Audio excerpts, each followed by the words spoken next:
Hi everyone, I'm Serina with the Bonnyville District Chamber of Commerce, and we're happy to be able to bring you the Town of Bonnyville Municipal Forum via this virtual platform.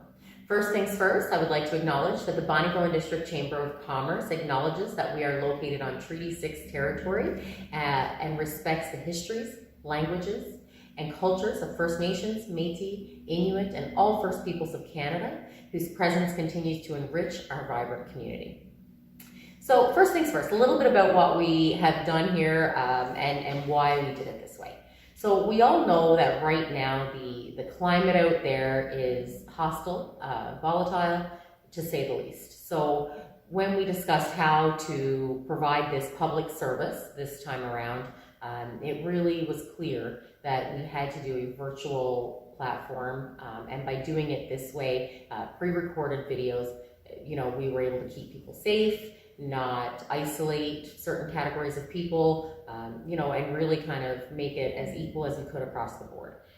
If we were to have it in person, hosting it through the restriction exemption program or doing a live feed, while it may have seemed great, I really wanted to ensure that we were able to give everybody a really authentic experience as best we could so that everyone could participate.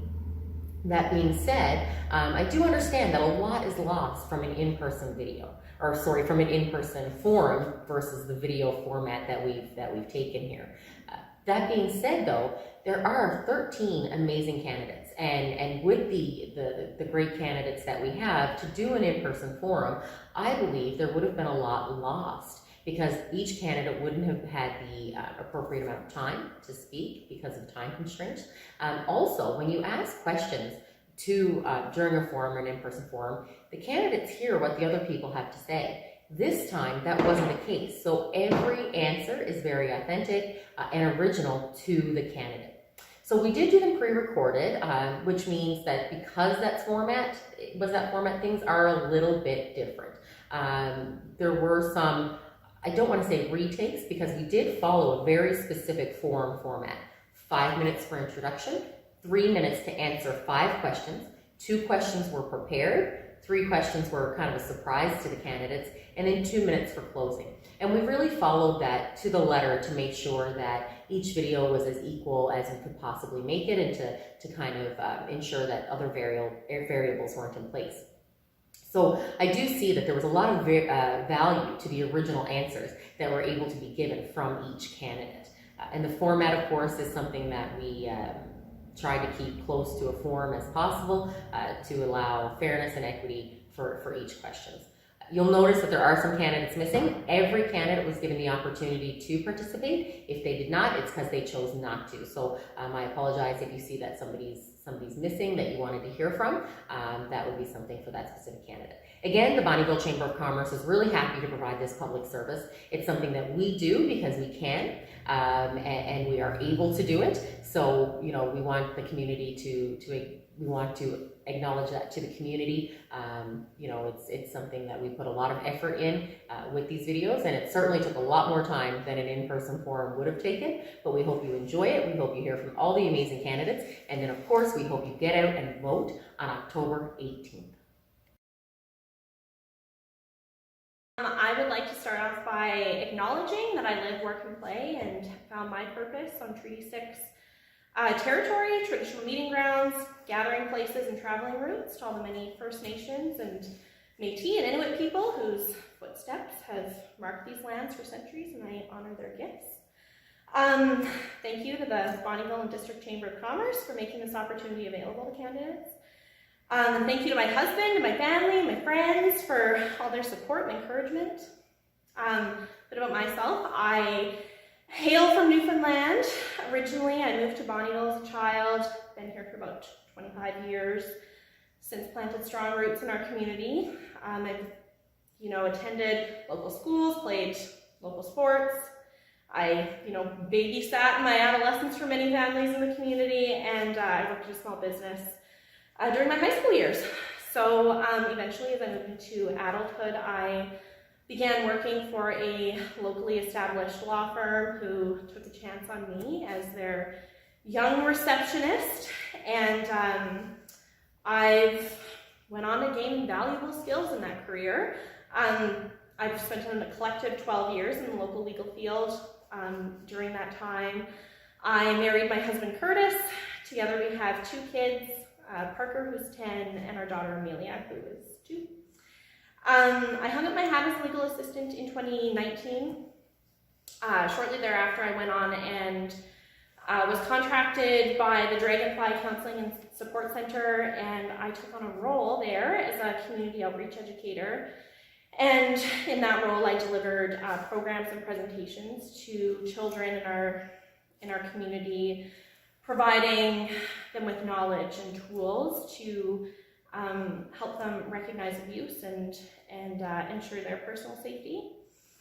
And then in the fall of 2019, we were placed with our daughter, who made a sudden entrance into our lives.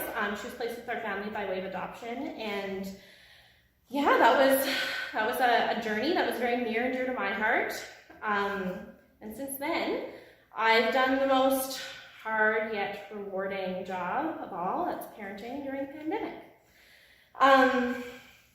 In the midst of a pandemic, I began furthering my education, and I commenced studies with a local educational institution, and I'm working toward a degree in social work. And all the while, I've continued my community involvement. I'm involved with our local school councils, and we enhance the learning of students in our community. I've worked with community champions and local businesses to meet the needs of seniors in our community. I have ongoing support for Blaze Hunter and her Footprints and Pregnancy Loss and Support Initiative.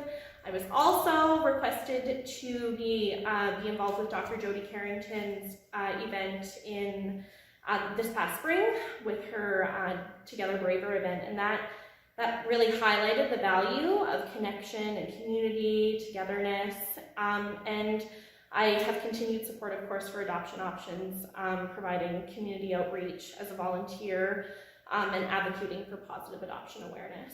So I believe that my professional experience has provided me with strong skills to excel as a representative in local politics. My community involvement has highlighted my commitment to our local groups and our organizations. And my current role as a parent, and more specifically an active parent with a strong moral compass, provides Bonnyville citizens with a unique voice for them at the council table. The oil sector has played a major role in our region's prosperity, but with the volatile nature of the price of oil, we have seen many recessions. What do you see as a feasible answer to diversify the economy in our region to ensure its sustainability in conjunction with the oil and gas sector? Yeah, so I think we all know that the oil and gas sector has certainly played a major role in the prosperity of our region. And I think we all know, especially in the past 5 to 6 years, the volatility of the price of oil. And, I grew up in a booming Bonnyville. My dad was an oil field worker until he moved into retirement. And of course, my experience in the local legal field has shown me a booming Bonnyville as well. Unfortunately, I have seen the destruction that an economic downturn can leave behind. The reality is that while a municipal government cannot alone solve an economic downturn or a recession, or change the price of a commodity on the global market, what we can do is create an attractive investment environment for our communities. So, we can do things like keep our taxes low for our small businesses, and while we do that, we can ensure that our existing investment survives.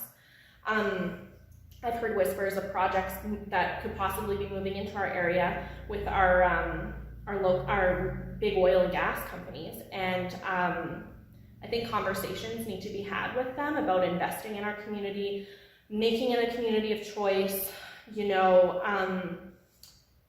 making, instead of setting up camps, invest in the community, bring your employees here, have them make it a home. So it sounds like a win-win for everyone.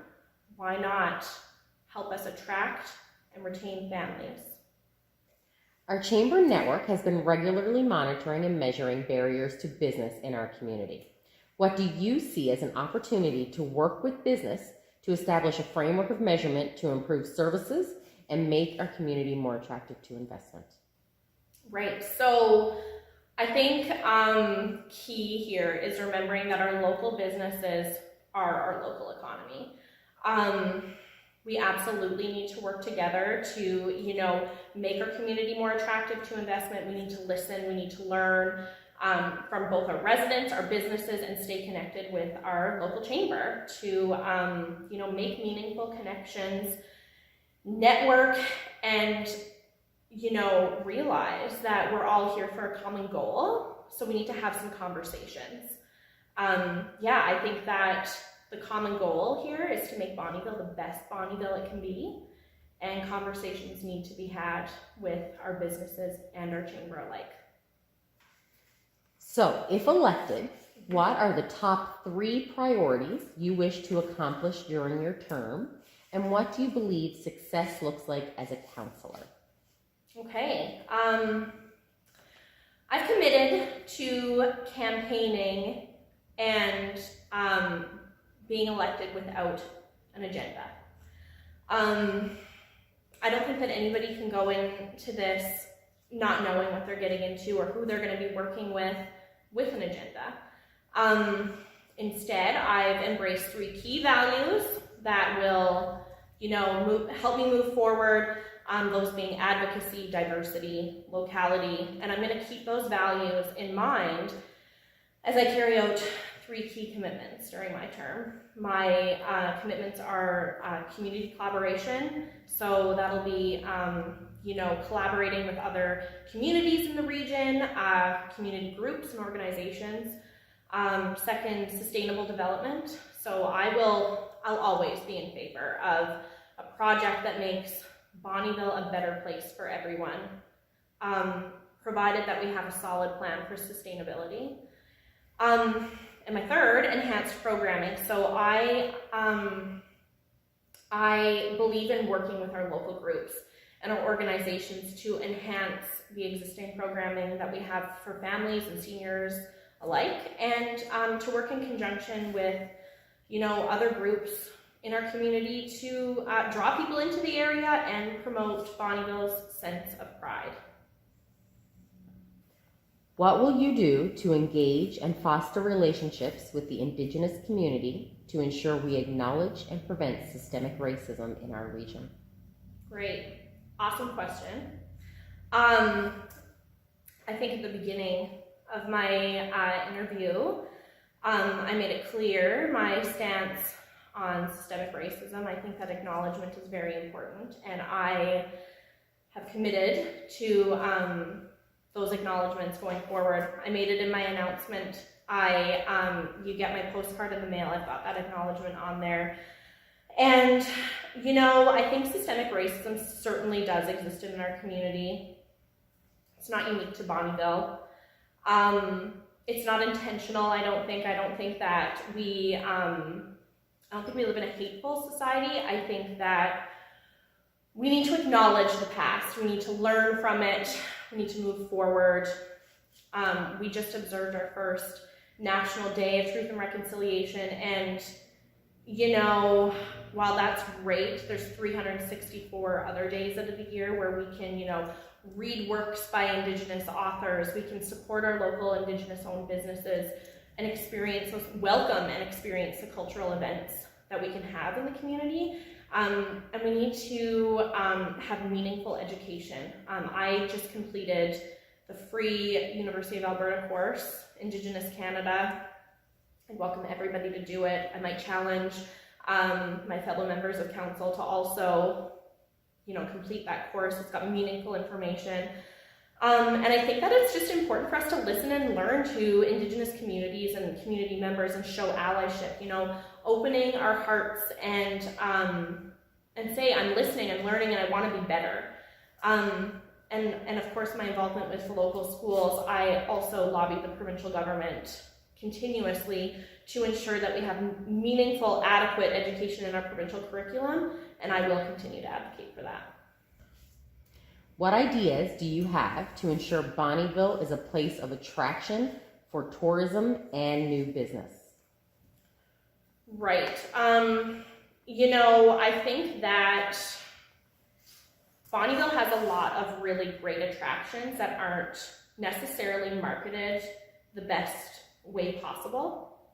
We've got surrounding lakes, we've got camping, we've got hunting, we've got fishing, we've got the C2 Center, hockey rinks, ball diamonds, their curling club, we've got there's lists, I could name them all off. I think there is, it seems like over the years, Bonnyville's sense of pride has kind of it's not been where it could be. And we should try and draw more people into our community, market our tourism, make our community a community of choice. And an example that comes to mind is, you look at Cold Lake North and how beautiful their beach area is and their marina. And, people, tend to go there on the weekends. I know I've done it. I'm not only going and I'm not only dipping my toes in the sand, I'm also, going to a restaurant, I'm going shopping, I'm, getting fuel to get home. We're supporting their local economy. So we should promote that here. I think that we have the potential to do it. I think we just have some exploring to do as to what other municipalities have done and, maybe follow in their footsteps. All right, so, I've been asked many times in the past several weeks why I'm running for election to town council. My answer is always the same, simple. You get to vote in elections every 4 years, but when you're elected to local politics and represent a community that you have a strong passion for, you get to wake up every day and you get to vote about what kind of community that you want to live in, and I think that's truly a privilege. I have a pledge to electors, firstly to listen, learn, and advocate, to represent all citizens at the council table, and also uphold the integrity of council, to be open-minded, transparent, responsive, accountable, continuously working to maintain the community's trust. It's my pledge to electors, and when elected, I intend to embrace those values that I had touched on: advocacy, diversity, locality, while committing to community collaboration, sustainable development, enhanced programming. It would be a true honor and privilege to be a representative of Bonnyville citizens at the council table as we embark on this new term for municipal government. I would also like to take this opportunity to thank all the veteran council members that are hanging up their hats and moving into retirement. So Bonnyville, make your voice heard on October 18th and vote Blanchette for Bonnyville. I'm Chad Colbourne, and I'll be running this fall for re-election for Bonnyville Town Council. I'm also going to be running for school board trustee. A little bit about myself. Well, I'm raised here, not born here. I've been here since grade 2, so just about 30 some years now. I've made this community my home, and I've also loved every minute of it. And I've worked here, and I've had the opportunity over the last 4 years now to be a part of council. It's one of those things where you, as a young person, you don't really get involved into politics, and as you get older and as you start to build a home, you start to realize there's certain things that you want to be a part of and you want to be able to give back. So that was through council for me, and being a part of council over the last 4 years, I've learned so much. I've had the opportunity to be a part of some big wins for this community, like the ID 349 money, as well as the water line. So those are things that I can celebrate. But as far as small things that I can celebrate on council, it's been something as small as sidewalks, which might not be important to some, but to most, you walk on them, you need them, and the more that we can have, the better. Anyway, back to a little bit about me. I'm from town. I've got 5 beautiful children. I've got a beautiful wife. I run a small business here in the community as well, and just happy and content to have the opportunity again to run for council. Just to kind of put it out there, three main things that I'm running on this time are honesty, availability, and accountability. So just to go through those, honesty, it's always good to shoot from the hip. You may not say what people want to hear, but it's about saying what you feel. And then accountability. Accountability is really simple. Just be accountable for what you do. If you make a decision, be accountable for it and roll with it. Don't go back and forth. And then the last thing is availability. A big part of this job is being available, whether it's for a meeting, whether it's for one of your constituents. It all deals and boils down to availability. So if you're going to put yourself in these shoes, you got to make sure that you're available to deal with everything that comes with it. But yeah, it's a little bit about myself plus some more. The oil sector has played a major role in our region's prosperity, but with the volatile nature of the price of oil, we have seen many recessions. What do you see as a feasible answer to diversify the economy in our region to ensure its sustainability in conjunction with the oil and gas sector? Well, the oil and gas sector is, nothing changes in that world. You get your boobs and you get your busts. And as a community at Bonnyville since the early 1980s, we've been dealing with this challenge quite a bit. So I guess the way I look at it is this. I guess I have an unfair advantage to maybe some of the other people that are coming into this. Councillor Brasso and myself were big components of getting this economic development board going and bringing in an economic development officer. And not only were we able to achieve that, we were also to achieve that through our partnership with the MD. And that's a big component to this, is collaborating with your other local municipalities. We were able to collaborate with them on bringing in an economic development officer who, I guess we leave it up to them to kind of help us bring in other sources of business into this community. And you know, we get stuck on oil and gas a lot, but we also have a very big ag sector to this community. We are always looking at tourism and how we can bring that into the fold. So I guess to answer your question, it would be simply through economic development, we will change and really hit on what we're really good at. And I mean, we got lots of lakes, we got lots of things for people to do here. So let's go off of tourism for a bit. Other than that, you know what? Let's just enjoy the oil and gas when it's here, and when it's not, let's rely on other things. Our chamber network has been regularly monitoring and measuring barriers to business in our community. What do you see as an opportunity to work with business to establish a framework of measurement to improve services and make our community more attractive? Okay, that question has a lot to it, especially when we're talking about our business community. The Chamber, of course, does a great job working with our business community and making them attractive. But what can I do as a councillor, or what can we do as a council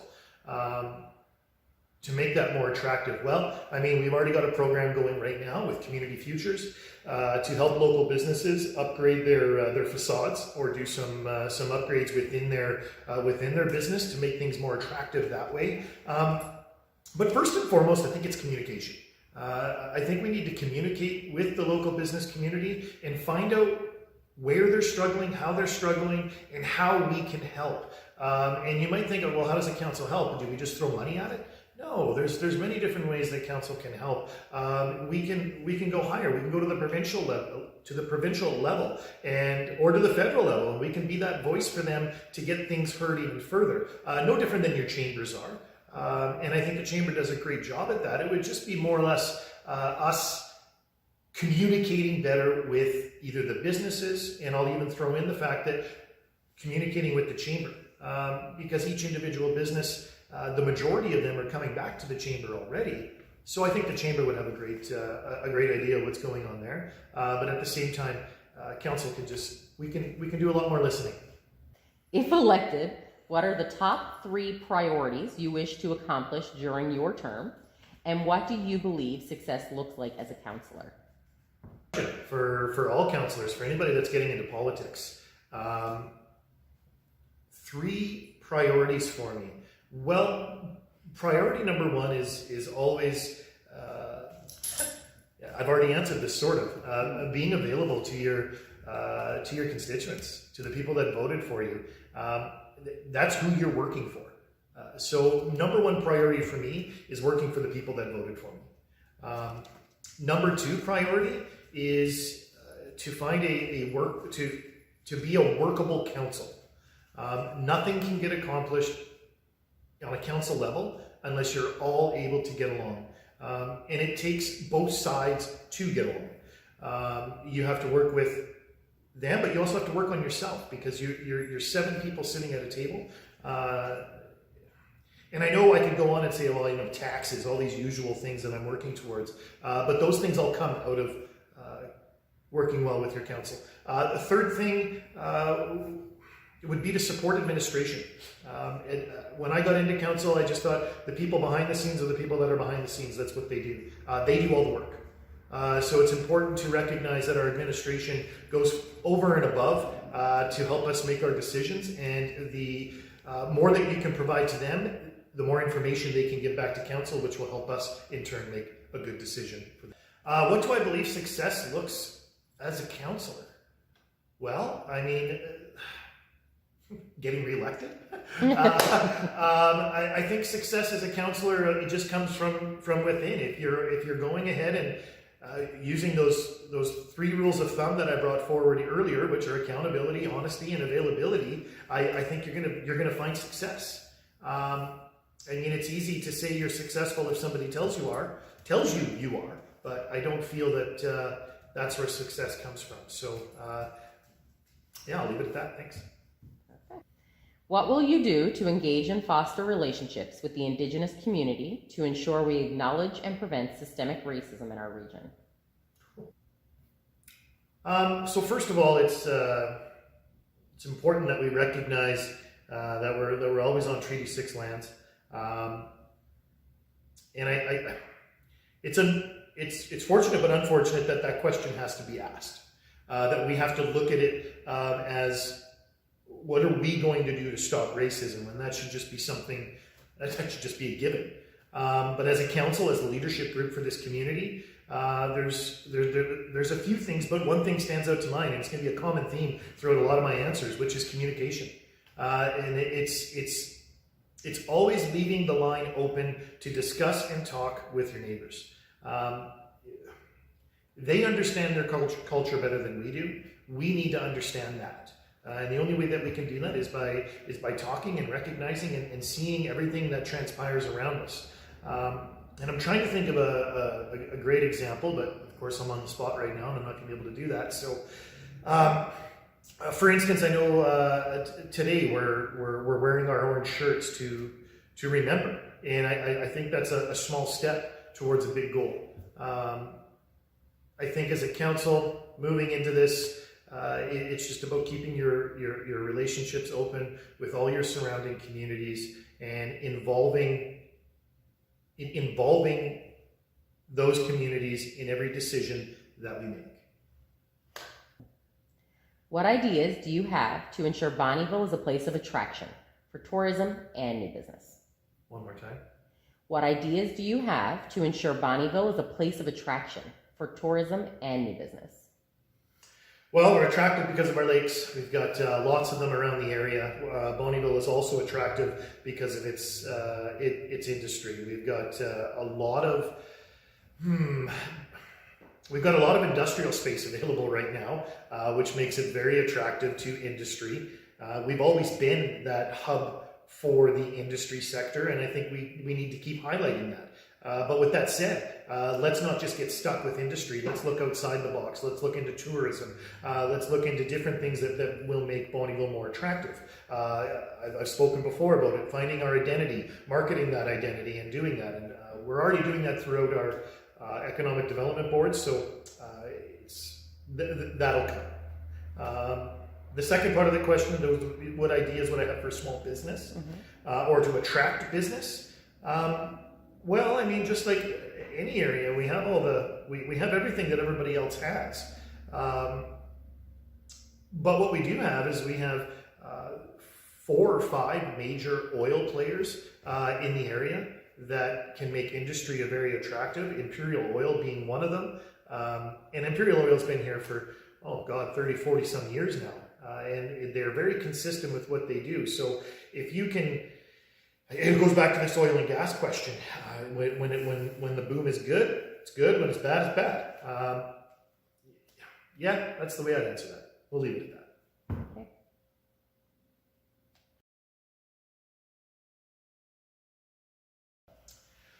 Well, in closing, I really hope that everybody can get out and vote this upcoming fall, October 18th.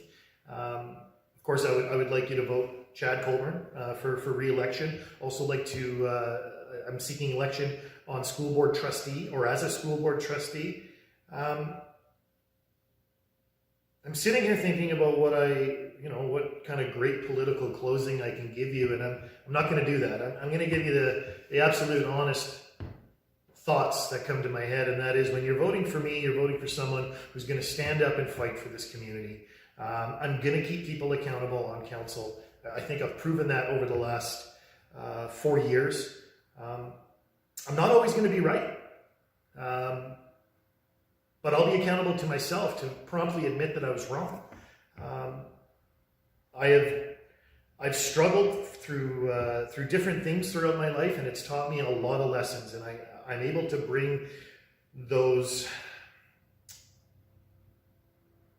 ways of learning the hard way to council, which I think makes it a little bit easier for me. And also, you know what? I'll always be there for Bonnyville. That's really all I can say. I love the community. I love the people within it. I want to see it survive. I want to see us get our fair share from the province. I want to see us get our fair share from the feds. I want to see us get our fair share from everything that's available so that we can make this community strive.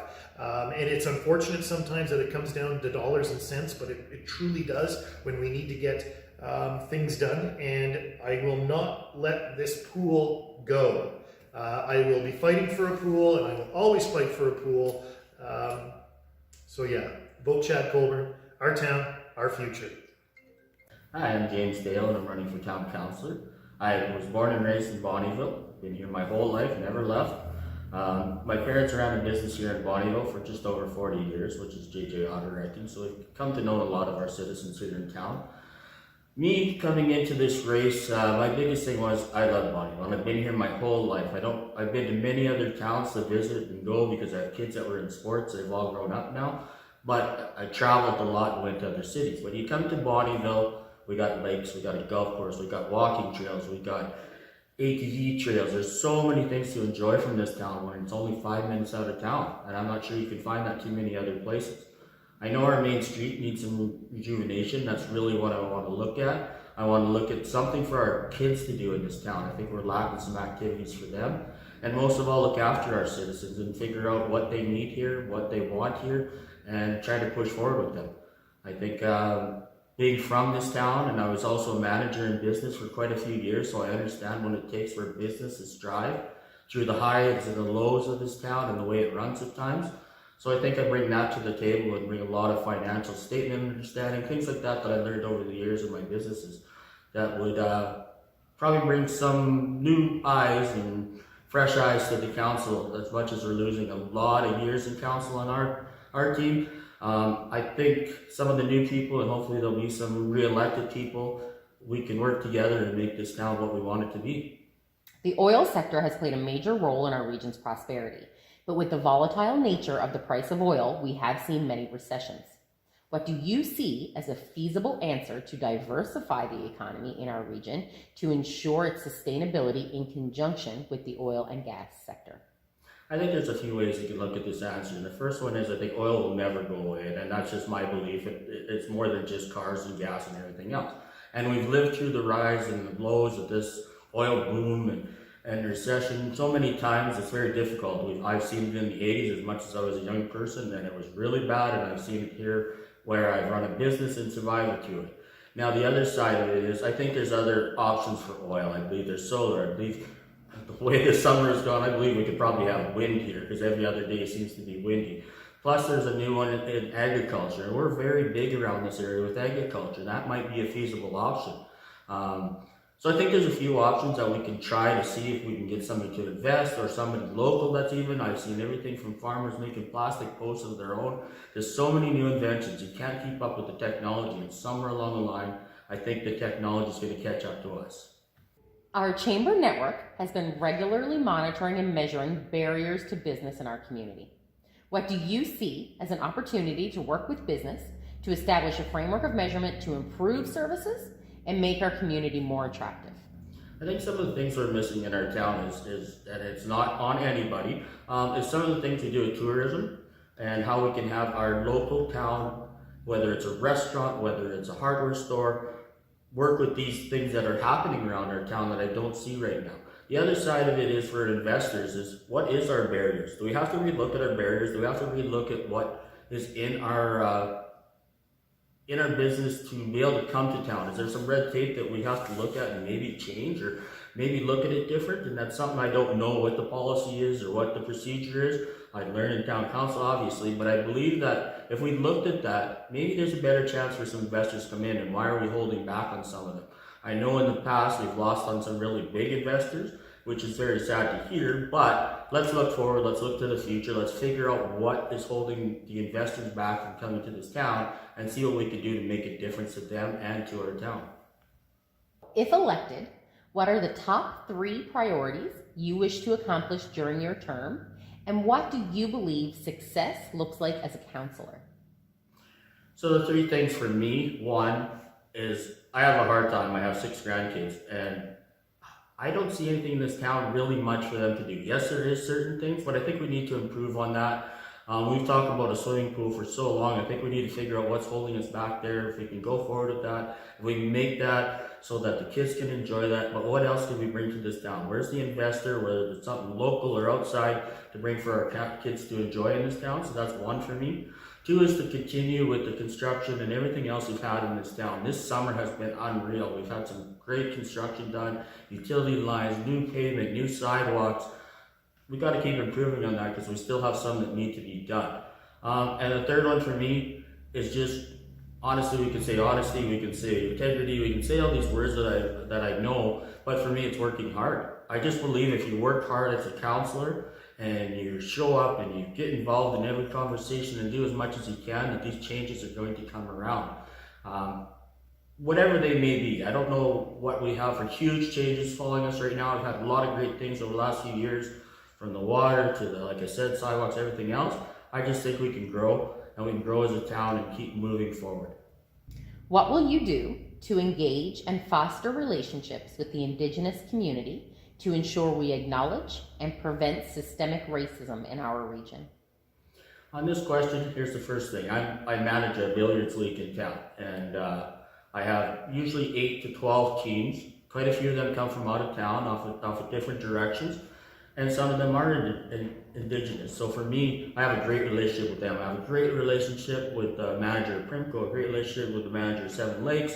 I know so many employees that work for these different companies, and I think if we involve them a little more in what we make as a decision, and maybe we'll have some of that on our town council to help us out, I believe that we can move forward with greater things with them involved, and they're a huge part of our community, and people don't even understand that, but they are a huge part of our community. So let's all work together and see what we can provide for everybody. What ideas do you have to ensure Bonnyville is a place of attraction for tourism and new business? There's a couple of things. I think that we have a lot of great events that happen in this town, and I don't think the events get promoted as much as they can.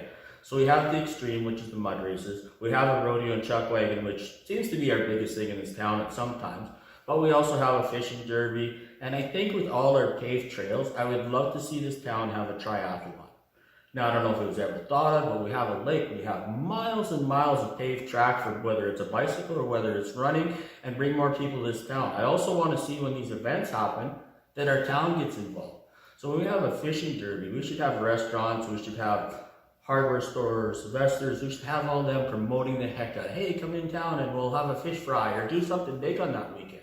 We get so many people that come to that. So I'd like to promote all the different events that we have here because we have a lot. As much as COVID has held some of them back, I think moving forward, these events are going to be back. We had the chuck wagons, we had the rodeo.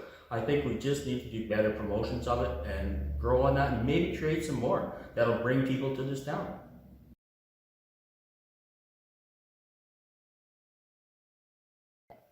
So for me, I hope everybody comes out October 18th and vote. There is some early voting, which you can find online on Town of Bonnyville website.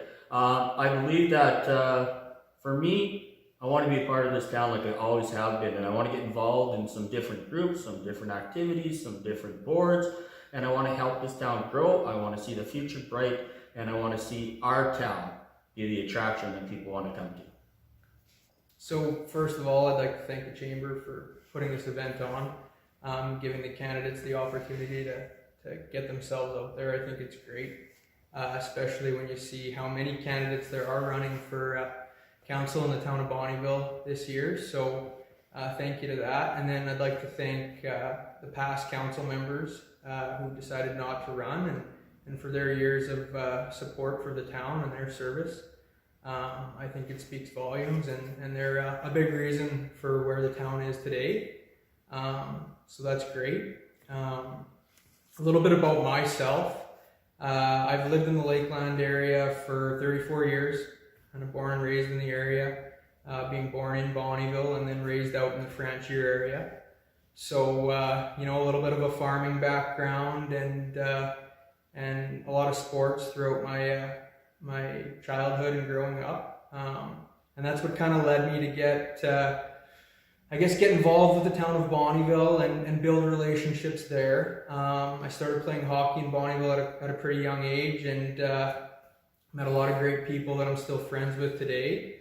And that's part of the reason I decided to kind of return to this area and kind of call it home. So it's the good people out here, obviously the environment out here, the lakes in the summer and the outdoors, so it's great.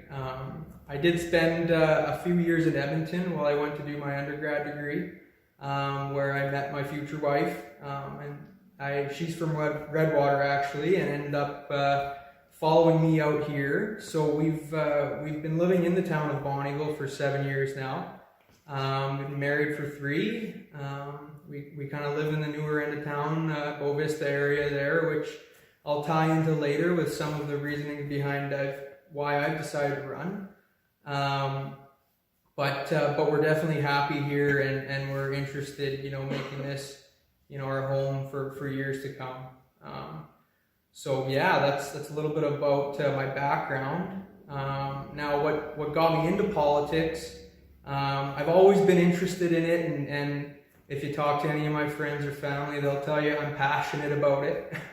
That's their kind way of I guess, just relating me to that topic. The reason I've been so interested in the topic is because I do care about where I live in terms of community, province, and country. A lot of patriotism there. So that's kind of what started leading me down this path into municipal politics. More recently, I've gotten into provincial politics a little bit, more so on the interest side. With the last provincial election, I was very vocal to my friend and family group about things that I think are important and what we can do to help out the province, and that's just engagement. Just getting people out there to vote, and there's a lack of younger people out there doing that. So I reached out to Dave Hansen and wanted to try and work with him to get younger voters engaged, so that we can have our input on what things are going to look like in the years to come. And then now, the most recent thing with the municipal politics, I was the project manager for the infamous Cold Lake Waterline project. There's been a lot of negative news come out about the waterline. I think there's a lot of misconception about it. I definitely like to talk more about it in the months and years to come. There's been a lot of lessons learned, and I think that goes from all parties that were involved in it. But I think from my standpoint, working with some of the people on the municipal boards that were involved. I think I can provide some value to the town in terms of how these future projects are going to be taken care of. Perfect. So the oil sector has played a major role in our region's prosperity, but with the volatile nature of the price of oil, we have seen many recessions. What do you see as a feasible answer to diversify our economy in our region to ensure its sustainability in conjunction with the oil and gas sector? It's a really tough question. I've been thinking about it for a lot over the past couple of days. I don't know if it's cut and dry, but I know, it needs to be on our list of items that we actively are finding ways to attract more investment to the area and new business ideas. So in terms of diversifying economy, we have what we have here. We have oil and gas. And like I said earlier, we have beautiful lakes, great outdoor activities. So I think we need to push those items, recreation, tourism. I think that's a huge benefit for us. And I think in order to successfully do that, we need to team up with our local municipalities. We need to establish strong relationships with them. There's a lot of different personalities and strong personalities on some of the local municipal government boards or councils, and I think everybody needs to put their ego aside and their personalities aside and work together to try and get things done and move quickly on them, because we're getting into a period of some pretty looks like lucrative economic times again, and we don't want to mess this up this time. We want to capitalize on it and use that money that we can gain from local industry, like you said, to diversify in other areas and attract new businesses. Our chamber network has been regularly monitoring and measuring barriers to business in our community. What do you see as an opportunity to work with business to establish a framework of measurement to improve services and to make our community more attractive? Another tough question. Myself and my wife are actually small business owners as well. So we understand the hard work that goes into building a business, the time, the effort. I think what we need to do is we need to listen to the people who run successful businesses. We need to find out what they're doing to make themselves successful and what would help either grow their business or attract workers or those kinds of topics. So I think that's the best answer for your question on that one, is just listen. We got to listen, and we got to be prepared to react and react quickly. Like I said, politicians, it's tough to get things done with a group of people when there's a difference of opinion. So we need to settle on I guess what the common ground can be for those issues and focus on that, so we can take some action and actually get some things done in a timely manner. If elected, what are the top 3 priorities you wish to accomplish during your term, and what do you believe success looks like as a councillor? How many minutes for this one? 3. Might not be enough for me. So number 1 for me is fiscal responsibility. I follow the financial positions of the local municipalities in this area quite closely on an annual basis. Spending's kind of out of control in almost all the municipalities. A lot of it's due to the lack of revenue coming in from the oil and gas industry over the last few years.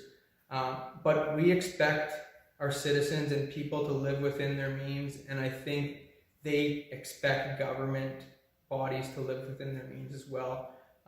That being said, I think we do need to spend money to attract new business, to attract tourism, but we got to look internally and find where we can create value internally so we have those dollars to spend, instead of being in a position where we have to continually raise taxes like we've seen over the past many years here. So that's number 1. Number 2, establish relationships with the local municipalities and our provincial and federal representatives.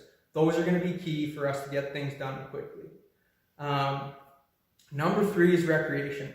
I touched on it a couple times already. We have a great area out here. There's a few things that have gone to the wayside with the walking trail. There's been a lot of good things have been done, but this is an active community. There's a lot of strong people out here. There's a lot of people who like to stay active and that are talented. So we need to build on that. We've seen a lot of great athletes come out of this area, and I think we need to make sure we're reinforcing those programs. What does success look like? It means setting goals and achieving them and working together. That's success. We need to work together. Not that we haven't in the past, the past council hasn't, but working together and trying to, like I said, expedite decisions and plans on things so that we can create the most amount of value out of our time in council as possible. What will you do to engage and foster relationships with the Indigenous community to ensure we acknowledge and prevent systemic racism in our region? Wow, what would I do? So I didn't mention it earlier, but I do come from a Métis background. That's part of my heritage, and I do have a little bit of a relationship with one of the fellows running for mayor. Obviously, Dwayne being the Métis president for Region 2 in the area. I think it's important to work with that group. Absolutely, they're the ones who get the feedback from the Indigenous groups in the area, as well as other local reservations.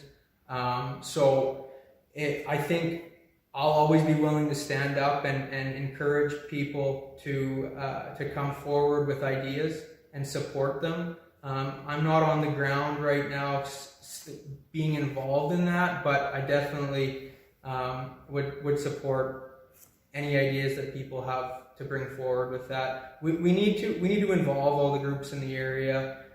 Just like we need to work with the local municipalities, we need to work with the local Indigenous groups. They've been here long before us, and it's just part of everybody working together again.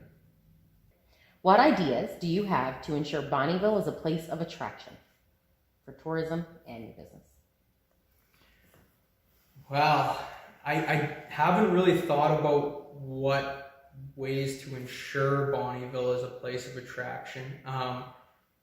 There's some campaigns that we can definitely do to get the beauty of this area out there. I was involved with one a couple years ago through the MD actually. There was a promotional video put out in the Lakeland, and me and my wife were in it. So we got to do more things like that. A huge thing, social media. Obviously, everybody knows that. That's probably our best avenue for letting everybody know what's out there.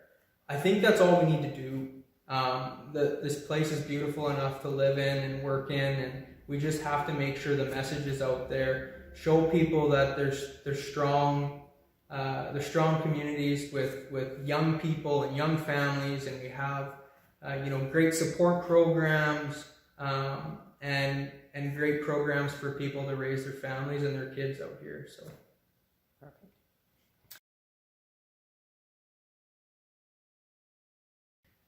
My conclusion. So I've spoke a little bit about now why I've wanted to get into politics. I think where the value that I can bring to the town of Bonnyville and the taxpayers here comes from my background in my career, construction projects and managing contracts. I really think that capital projects being one of the biggest parts of the budget for all the local municipalities, we should put a lot more effort into finding ways to cut costs there and use local contractors. I've bid projects all over Alberta and worked all over Alberta on construction projects. And in terms of protecting local contractors and local industries, I think there's a lot of room for improvement with the town and other local municipalities.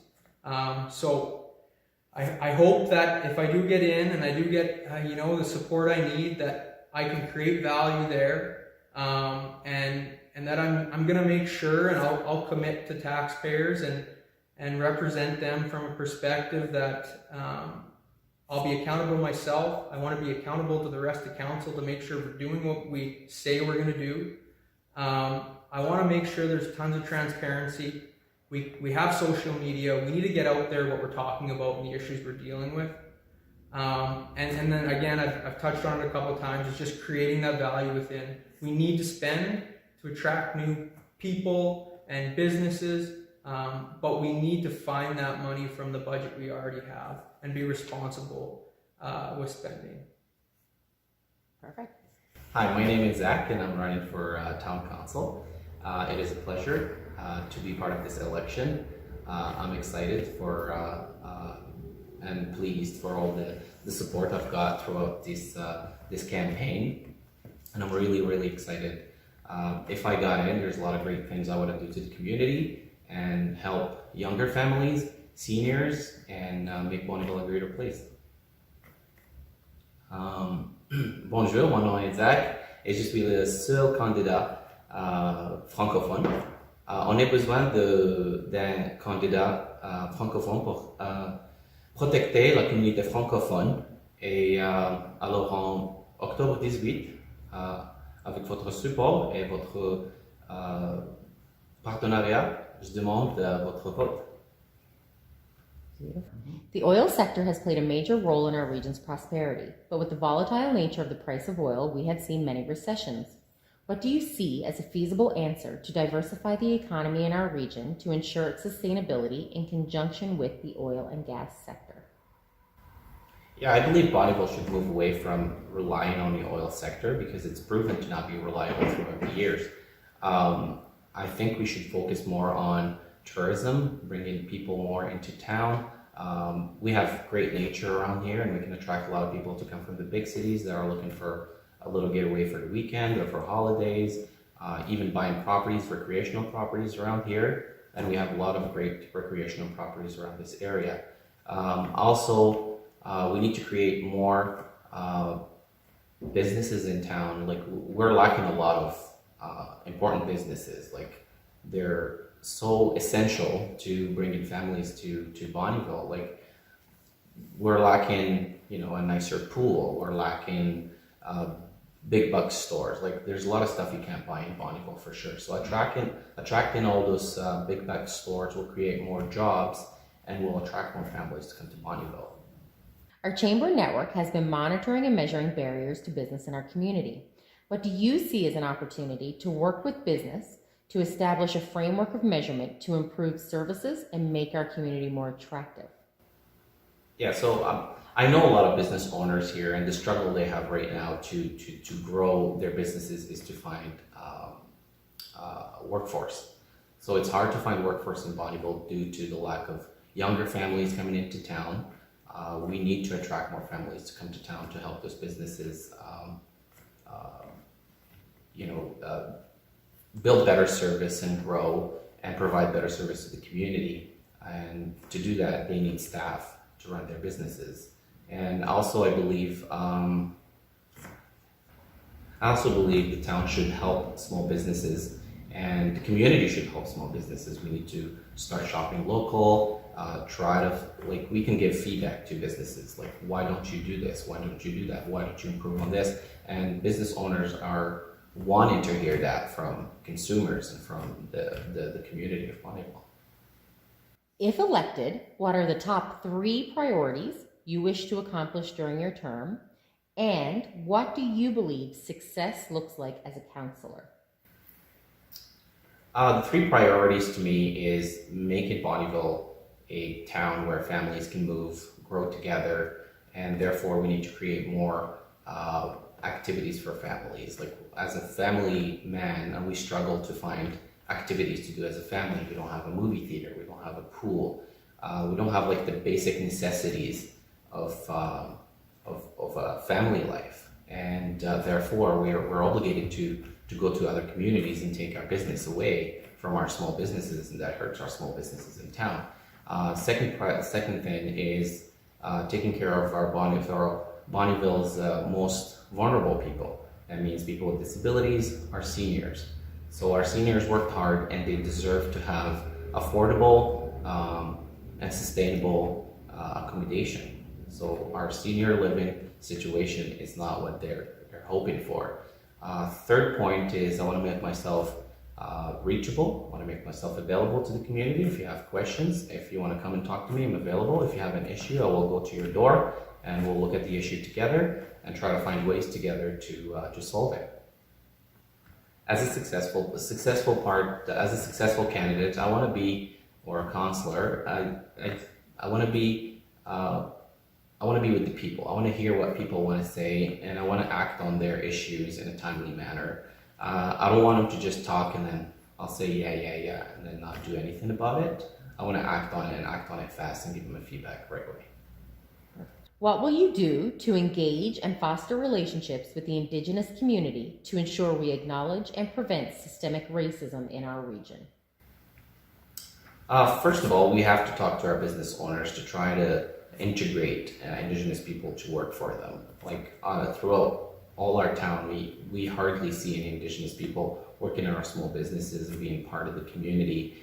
We have to create more activities and for Indigenous people and encourage Indigenous people to come into town and create businesses and thrive in Bonnyville. What ideas do you have to ensure Bonnyville is a place of attraction for tourism and new business? Again, that brings me back to the point of making Bonnyville a place that provides more services to families, because most of our tourists are families that want to come here and enjoy. And you've got your 2-minute conclusion.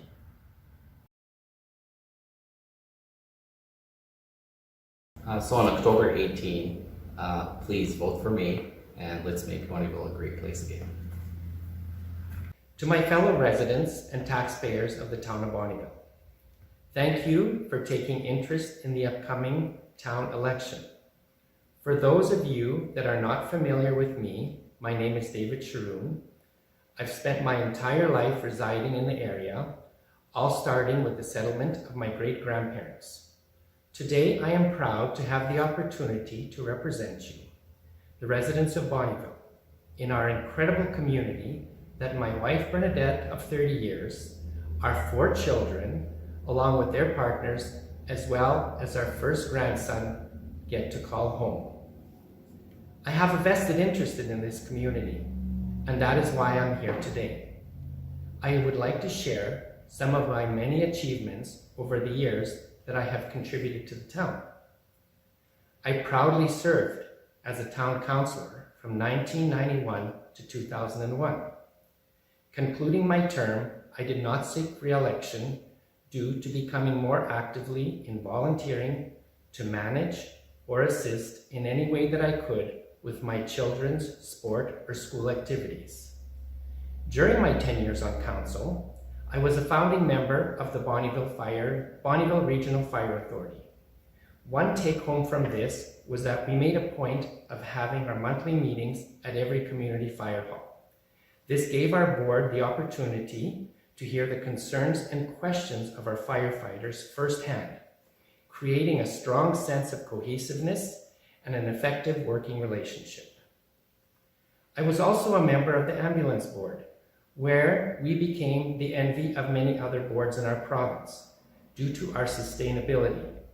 In addition to being fiscally responsible and providing updated fleet and equipment, we proved evidence-based leadership with bringing high-end training and education to our staff. I took part in several initiatives for physician and nursing recruitments with medical personnel to ensure the sustainability of our local hospital, a critical component to our overall community well-being. I co-chaired a committee combining 3 administrations, which included the Bonnyville and Coal Lake Seniors Lodge, self-contained units, and social housing to create what is called today the Lakeland Lodge and Housing Foundation, a successful operation as of today. And more recently, in the past 6 years, I'm chairing the Police and Aquatics Committee, as well as the Library Board. I'm also an active member of our Parish Council. Because of these experiences and collaborative working relationships I have developed, I am confident that I will lead our community to a bright and prosperous future as your town councillor. The oil sector has played a major role in our region's prosperity, but with the volatile nature of the price of oil, we have seen many recessions. What do you see as a feasible answer to diversify the economy in our region to ensure its sustainability in conjunction with the oil and gas sector? We need to support economic sustainability through partnerships with all the stakeholders in our community. The more solid partnerships we have, the more possibility that we will contribute to economic stability. I don't plan on just sitting at council hoping the residents, business owners, and corporations are going to move to Bonnyville. I want to provide support by enticing new and diversified businesses while supporting those that are tried and true, such as our oil and gas sector. I want to work alongside with our valued Indigenous communities and to support tourism activities and strategies such as enhancing local attractions and amenities. Again, working collaboratively with all sectors in and around our community to develop long-term sustainability in our local economy. Our chamber network has been regularly monitoring and measuring barriers to business in our community. What do you see as an opportunity to work with business to establish a framework of measurement to improve services and make our community more attractive to investment? Through my residency in Bonnyville, I'm able to reflect and applaud the Chamber's humbly beginnings with a small A-frame tourist center to where we are today, housed with a fully operational staff and a beautiful building with a scenic view. The success of businesses positively correlates with the success of our town. With that being said, yes, I support the Chamber in improving our community services to attracting investments, whether this is supporting research opportunities, enhancing communications between stakeholders, assisting with business startups, or incorporating learning opportunities such as adult education, academic programs, apprenticeships, and motivational seminars, which I have taken at the Chamber. Whatever steps necessary to create a business-friendly environment, which will in turn create employment, meaningful partnerships and relationships, and ultimately bring the community closer together. If elected, what are the top 3 priorities you wish to accomplish during your term, and what do you believe success looks like as a councillor? Well, I'm going to start with what a success looks like as a councillor. You have to work with everybody. You have to build cohesive relationships and bonds. As a councillor for 10 years, there were a lot of budget deliberations behind closed doors because they were money issues, so they were in camera. And when we came out in public, we were a cohesive unit, and we had to put our own personal feelings aside and look what was better for the community, and that's what we did. As for what are my top 3, later on in my closing speech, I have listed the Jesse Lake Walking Trail. I think that's a very important issue that everybody has faced with and has brought to my attention. What can we do to enhance it?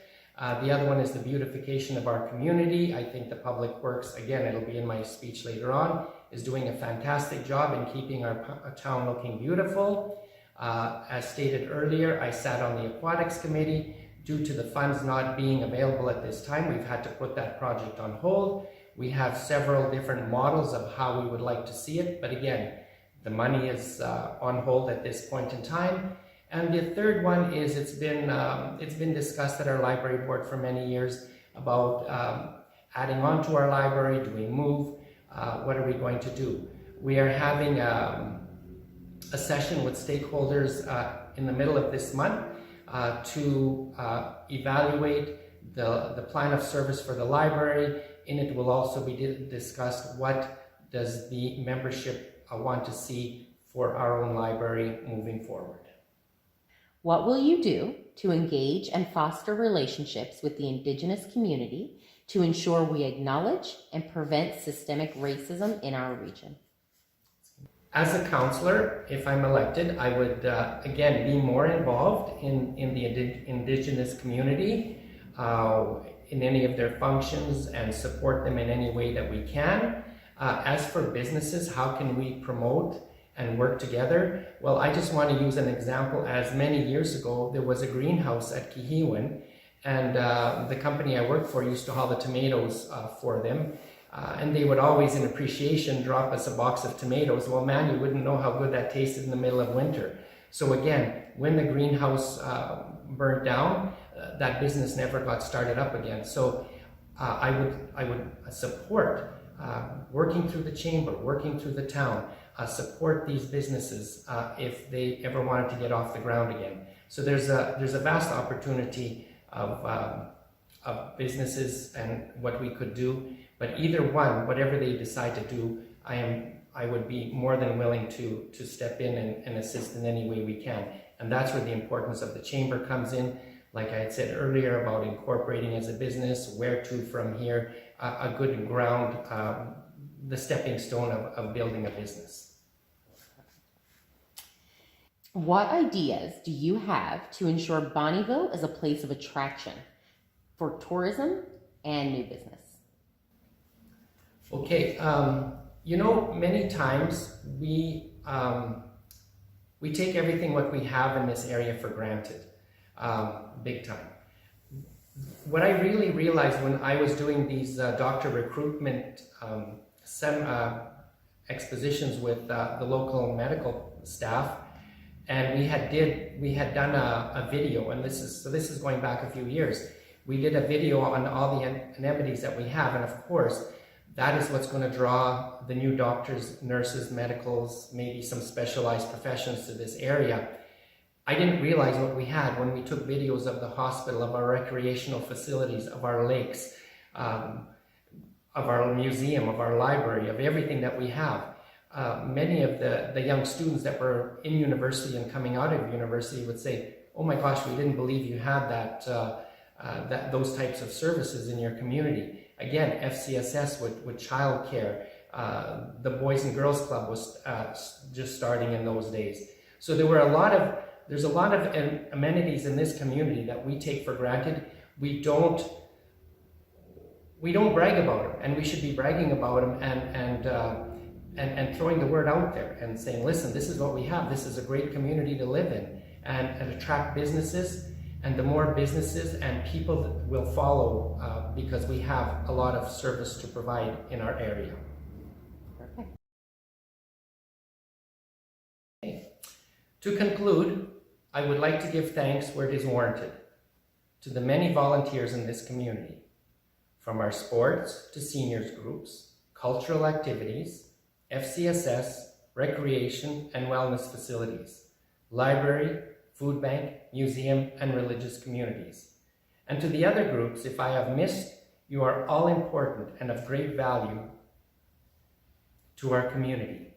In addition, I recognize that seniors are an integral part of our community, and we would not be where we are today without their hard work and dedication. To the Public Works Department, for all your efforts, maintaining our streets, repairing water lines, and maintaining the beautiful signage and flowers throughout our community.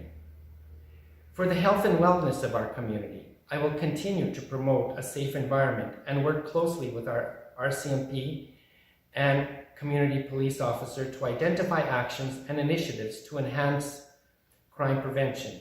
I recognize the importance of recreation, wellness, and safety in creating a positive quality of life for our residents.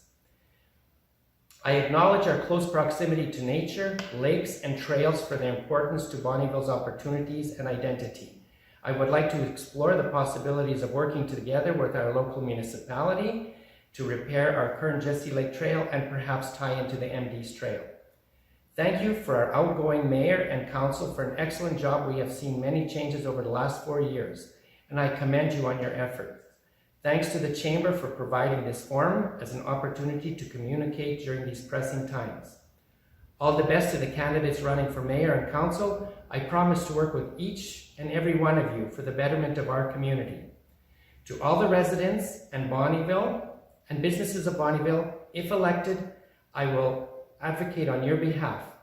I will be here to listen and voice your concerns on October 18th. I humbly ask for your support.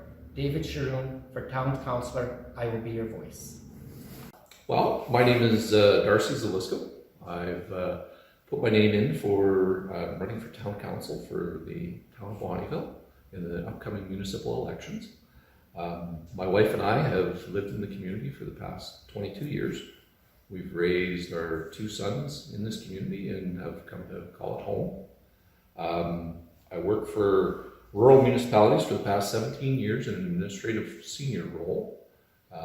I've got experience with council meetings, with balancing municipal budgets, strategic planning, pretty much all aspects of municipal government I've been involved with from the administrative side. I've even been the acting CAO from time to time when I was with the municipality here. I've had the privilege of working with a few of the current and previous councillors from the town on different committees such as Munico Trail, Waste Commission, the Waterline Technical Committee. Credit to the council for securing a portion of tax revenue for the town from ID 349. I think that's going to serve very well moving forward, and that was a great deal to strike with our municipal neighbors. We need to grow, and we need to continue to grow the relationships of our municipal partners, especially now that revenues are declining and we have some fairly tough times ahead. So I'm here to do the best I can and make some level-headed decisions. At this point in my life, because I've had such experience with council, I now have time to give back to the community. I have no other agenda other than I've been here that long, and I think it would be good to give back to the community that's been so nice to my family and myself. The oil sector has played a major role in our region's prosperity, but with the volatile nature of the price of oil, we have seen many recessions. What do you see as a feasible answer to diversify the economy in our region to ensure its sustainability in conjunction with the oil and gas sector? Well, I think we need to take advantage of the prosperous times and promote our region. With the additional funding the town now receives, we can structure funds to help level the peaks and valleys of municipal taxes. We should support and expand our tourism industry and provide tax incentives, if possible, to attract and retain our diverse business sector. But we cannot forget, we still need to live within our means. Our chamber network has been regularly monitoring and measuring barriers to business. What do you see as an opportunity to work with business to establish a framework of measurement to improve services and make our community more attractive? I believe we need to continue to work with our business community for both of us to prosper. The province has given municipalities the ability to provide small and medium business a separate tax rate. I believe this is something we can look further into, and if it's feasible, it's an option that the community should embrace to work with our business partners. So if elected, what are the top 3 priorities you wish to accomplish during your term, and what do you believe success looks like as a councillor? Well, I think the 3 priorities that we should focus on for this next council, we've had some strained relationships in the past in our joint committees. And I think we need to work well with our municipal partners, and whether that's with the Regional Fire Authority as the first one, 911, ambulance, and doctor recruitment is another huge one that we need to continue to focus on those efforts. Beyond that, I think there's some partnerships that we should expand on in our recreation end of it as well. Currently, the town is partnered with the MD on the C2, and I think we can continue to expand that into whether that be if there's enough of a need for a pool, a regional rec center, whatever else we can look at that point. But it all has to be if we can fund it. Success as a councillor for me, I think we need to be able to stand up and work with our ratepayers, work with our business community, see that we're all coming to the table, bringing those ideas, trying to work together. And I think if we're all getting along, I think that's.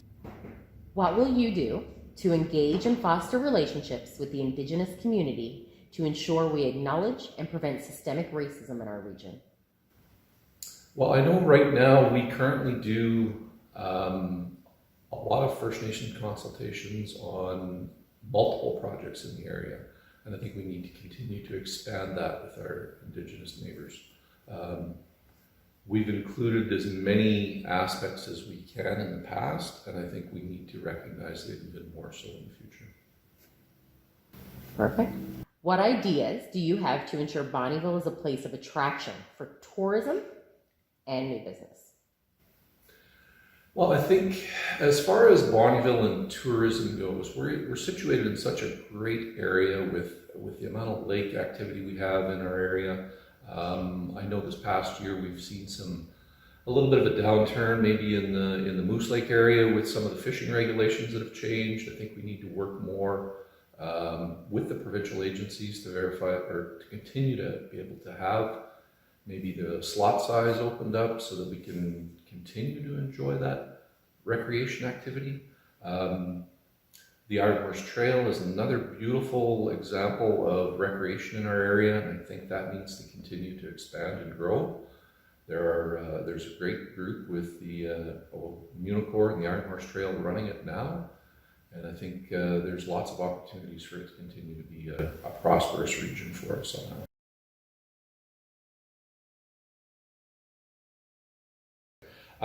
In closing, I would like to thank my family and my friends for their support and encouragement that they give me in pursuing this goal. I could not do it without them. I can't promise 0 tax increases. I can't promise a new pool, but I can promise to make informed decisions and represent the needs of our community and residents to the best of my ability. Please come out and make an informed choice on October 18th or at one of the advanced polls at the town office. Thank you. Okay, I'm Brian McEvoy. I'm running for re-election for the town of Bonnyville. I've been on council now for 4 years. It's been a very challenging 4 years, and we're starting to see the fruits of all of the work that's gone on with the different projects and stuff that are happening in town this year. Being able to catch up, do 2 years worth of capital work in 1 year. Everybody's seen that around town, and next year will be the same. I've lived in Bonnyville for 26 years. 23 of those years I ran the Bonnyville Regional Fire Authority. And in that I also sat on the Lakeland Community Development Corporation, or what it's now become, as vice chair for 5 years. And I was with the Royal Canadian Sea Cadet Corps, Huron, working with youth for 14 years, almost 15 years. One of the most rewarding experiences that I've had in town. Prior to coming to Bonnyville, I worked with the Provincial Fire Commissioner's Office, and I lived in the city of Airdrie. And I've always been a person who is of the opinion that if you live in a community, you participate in a community. And when I lived in the city of Airdrie for 9 years, I was the chair of the City of Airdrie Planning Commission, which gave me great background in municipal planning and design and everything else. So, you know, the opportunity to continue to serve here is very important to me, and I think I can make a very valid and valuable contribution to the new council as we move into the next 4 years. So, the oil and gas sector has played a major role in our region's prosperity. But with the volatile nature of the price of oil, we have seen many recessions. What do you see as a feasible answer to diversify the economy in our region and ensure its sustainability in conjunction with the oil and gas sector? Well, the recessions that continue to hit this area, tied specifically to oil and gas, are also tied to broader issues than simply oil and gas. They tend to, oil and gas either drives recessions or becomes a victim of recessions. So when you look at this, you can't just focus on oil and gas. We have to look at the broader scope of business and the economy in the area. It's one of the things I've learned as the town's representative to the Alberta hub in this area is that you have to look at all sectors, because to address the recession sequence, you can't do it with a single industry. You have to do it with multiple industries. And it's everything from agriculture, through manufacturing, through the oil and gas industry. We have a very strong business sector here, most of it tied to oil and gas, but it's not just the exploration and extraction. We also manufacture a lot of oil field equipment and mods and everything else here that are shipped to other areas of Western Canada, some of them even outside of the country. So what we need to do is to diversify our base. You know, we have companies, more than one, that manufacture oil field equipment. Work with them to market the manufacturing ability and skill to other industries, to well, even into agriculture, into, if you can build modules for the oil industry, you can build them for any industry. And you know, the agricultural industry here as well. One of the things that I've learned through the hub, and then with the work that the hub has done over the last few years, is to look at alternate crops and to get into the hemp, to get into some of the other crops. You're starting to see that happen now in the area. You know, we never used to see corn growing up here. Now you drive around, you see huge fields of corn. As a community, we need to support the people that want to get into those businesses. If people want to get into those businesses in town, we need to promote and look for businesses to come here that will support more than oil and gas. Our chamber network has been regularly monitoring and measuring barriers to business in our community. What do you see as an opportunity to work with business to establish a framework of measurement to improve the services and make our community more attractive to investment? Well, to look at supporting business, the chamber, and the community itself in attracting new business here and in diversifying, as I talked about in my previous answer, diversifying our base here, we need to communicate. And we've started, the chamber's done a great job at that. We now have an economic development committee, shared committee between the town of Bonnyville and the municipal district of Bonnyville, where we share an economic development officer.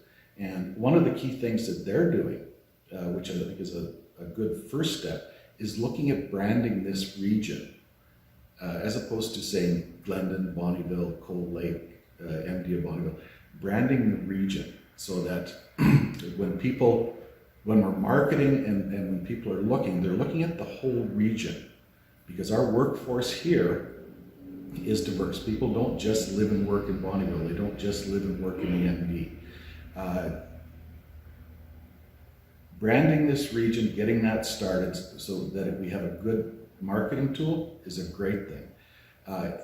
We also need to look at developing and adding a few more focus groups. I won't call them committees, I'll call them focus groups with industry and with business, so that they have a way of getting their wants and desires to the ears of council. And that can be done through a series of focus groups that can be set up either in the town or jointly with the town and the MD, so that they have a mechanism to let us know. Right now, it's all ad hoc, and ad hoc stuff tends to get lost. You know, we've done a number of focus group type events over the last 4 years that have given us really good insight. And then when we do our marketing, when we're interacting with other municipalities or other associations and industries, we know what we have and we know where we need to focus those energies. Perfect. If elected, what are the top 3 priorities you wish to accomplish during your term, And what do you believe success looks like as a councillor? What are my priorities, and what does success look like as a councillor? Well, success as a councillor is defined as identifiable progress of the municipality, maintaining and improving the services, maintaining and improving the environment for residents. You know, a successful council, a successful councillor has to be focused on the people that live in the community. And, you know, it's simple things.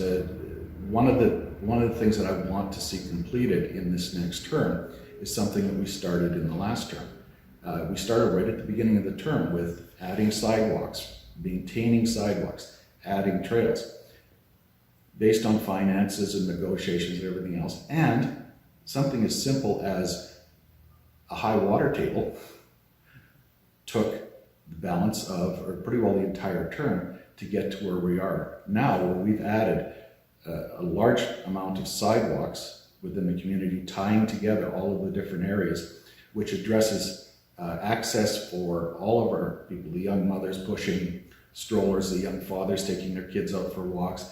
It makes it a lot easier for those people with mobility issues to get around safely, instead of being able to walk this far on a sidewalk and then have to get on the street for 2 blocks and then back onto a sidewalk. We've got a really good start on that program. We've got a really good start on tying into the trail system with the MD, which we did this fall. And we should have it hopefully by the end of end of next month, tied right into the Jesse Lake Trail system on the south side, on the north side. I want to keep working on that,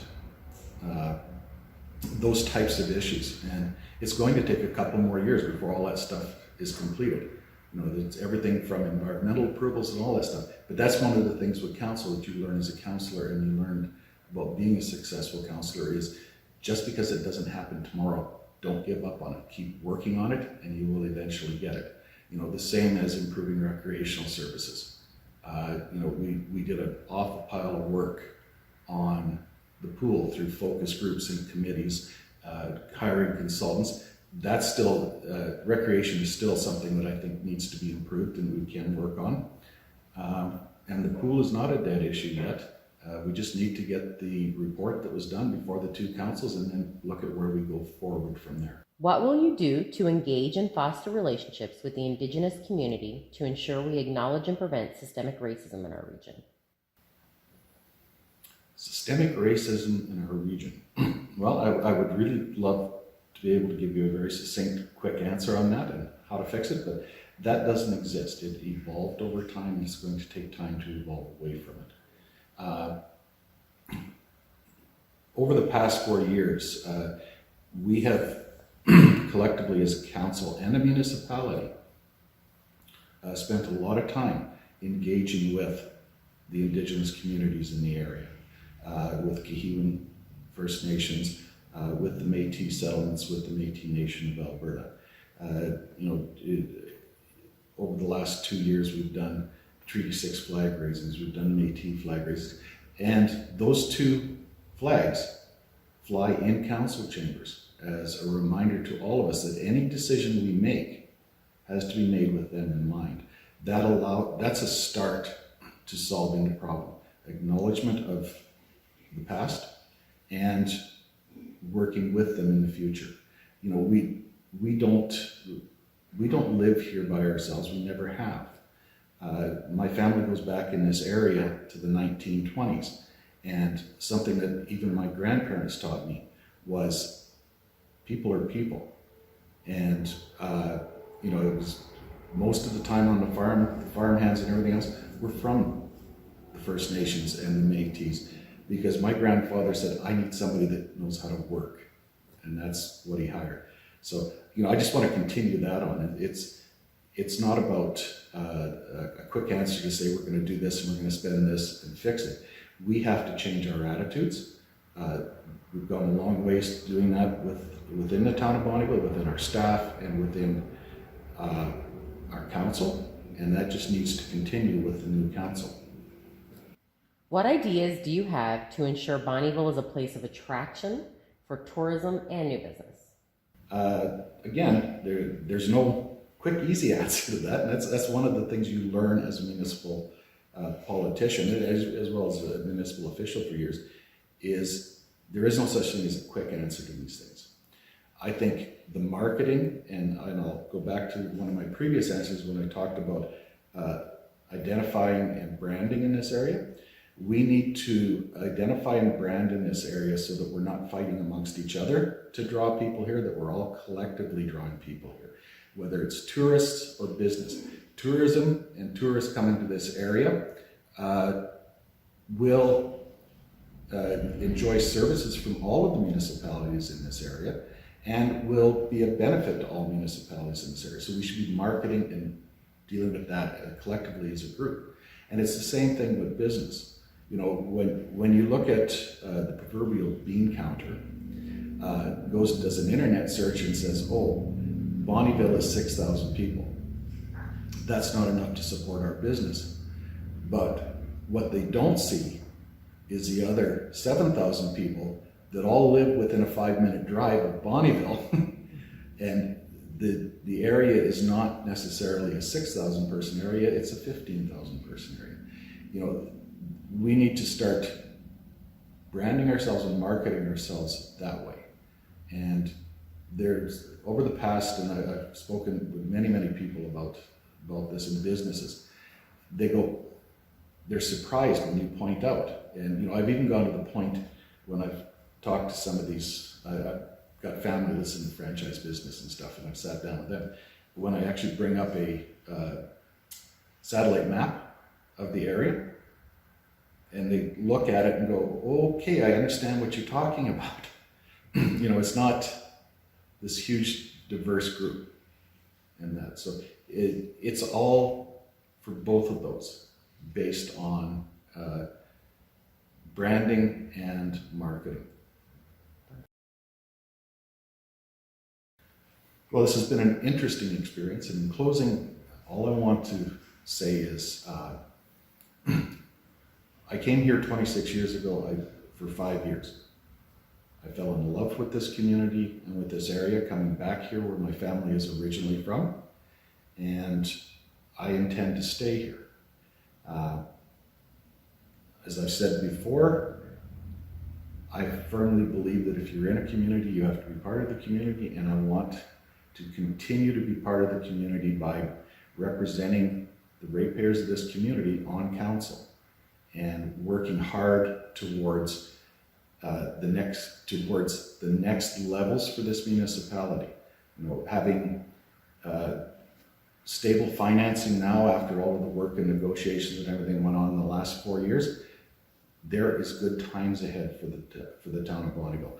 We will be able to accomplish a lot of the stuff that people have wanted, and I firmly believe that we will end up with a very good elected council and mayor who will continue the work of the previous council in moving Bonnyville forward in a very positive way. You know, the last thing I can say is make sure you get out on the 18th, vote. I won't say vote often, but vote once, and make that your step in participating in the community you live in. Thank you. Hi, I'm Byron Johnson. I am a lifelong resident of Bonnyville. I graduated from BCHS in 1991. I continued on with my education at NAIT, graduating in 1996. It's been a passion of mine being involved in volunteering in our community for many years. From working bingos for the Historical Society when they were raising money to build the museum, to serving on the technology committee for Northern Lights School Division. I've also served on 3 boards over the years, 3 different boards over the years, the Historical Society, the Dove Center, and I'm currently on the C2 board. And I've also served as the parent chair for the parent council for BCHS this past year. And every morning I have the opportunity to promote, raise awareness of local events, groups, and fundraisers on our local radio station every morning. And over the past 10 years, I've been involved with BCHS Santa's Elves, and I'm a Voyageur alumni. I'm also a former coach with the Voyageurs, and I still volunteer with the club as a game day announcer. So over the years, I've served in a lot of different capacities, and I've been very committed to the community. So I've decided to put my name forward and run for town council. Some of the things that are important to me in this tenure coming up, local business, economic development, of course, is very important. Tourism, maintenance, infrastructure, and of course, sports and rec. I look forward to having an opportunity to serve everyone in our community, and I'm hoping for the best. The oil sector has played a major role in our region's prosperity. But with the volatile nature of the price of oil, we have seen many recessions. What do you see as a feasible answer to diversify the economy in our region to ensure its sustainability in conjunction with the oil and gas sector? Well, oil and gas and farming have been the backbone of our area for years. We definitely have to look outside the box and start to look for different areas to try and entice people to come here. One simple thing off the start is tourism. In 2021, campsites and RV parks have exploded in Canada and one of the fastest growing industry. Being in the lakeland around all the parks and all the campsites that are around, if we can increase our tourism and highlight what the town has to offer, different venues, unique shops, things like that, to try and get those people to visit the town and spend some money in the town while they're in the area. And I'd even like to see some RV parking in Bonnyville for youth sports events, soccer, baseball tournaments, so families have an opportunity to stay right in town, which also encourages to spend money locally. Now, we also have to look a little bit further than that. We have to go a little bit deeper and look outside the box. The Alberta film industry has been exploding, and they have a big sound stage in Calgary. It doesn't hurt to put some feelers out, talk to some people and say, hey, we have a beautiful area, lots of venues to film at in the area. We have some big buildings that could use for sound stages. You know, it might work, it might not, but it's these type of things that we have to reach out and connect to try and bring into us, away from what we're used to doing in the area. And if we don't do it, other municipalities will, and then we'll be sitting back saying, well, we could have did that. So it's to jump ahead and try and catch that before somebody else does. Our chamber network has been regularly monitoring and measuring barriers to business in our community. What do you see as an opportunity to work with business to establish a framework of measurement to improve services and make our community more attractive? So right now, I say the businesses are in survival mode. With everything that's happened over the last few years, it's been extremely hard on them.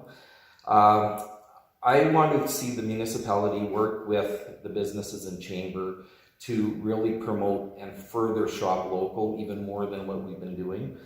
Every time, you know, people pick up their smartphone or, you know, hop in the car and go drive out of town to spend their money and wait for that parcel to get delivered in 2 days, that's revenue taken away from our local businesses. And without that revenue, they still have their expenses. They still have utilities, they still have leases, they still have wages.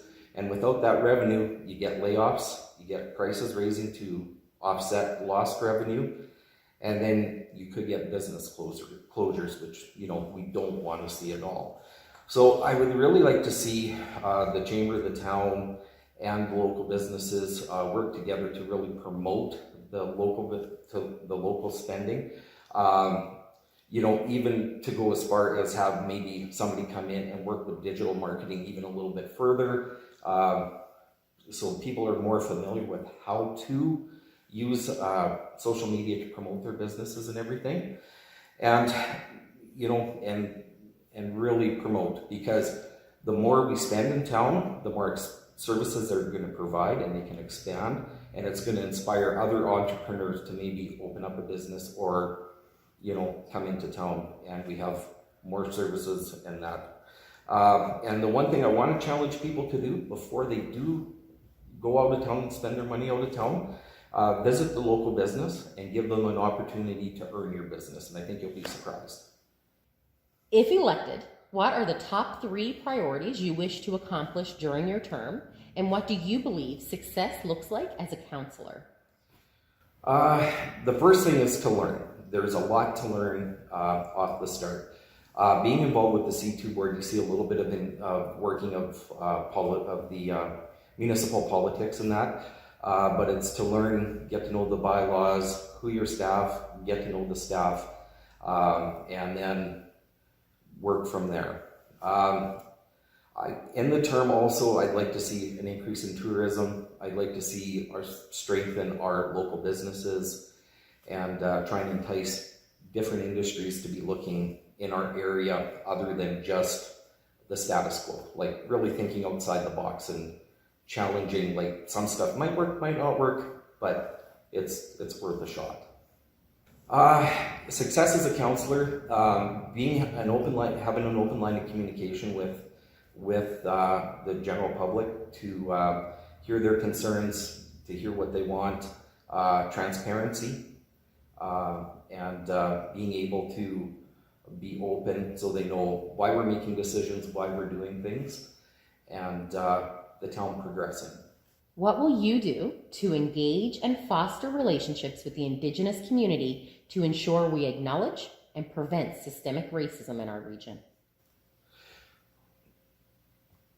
It's really important to work with local stakeholders. In the past, I don't think we've worked with our neighbors enough.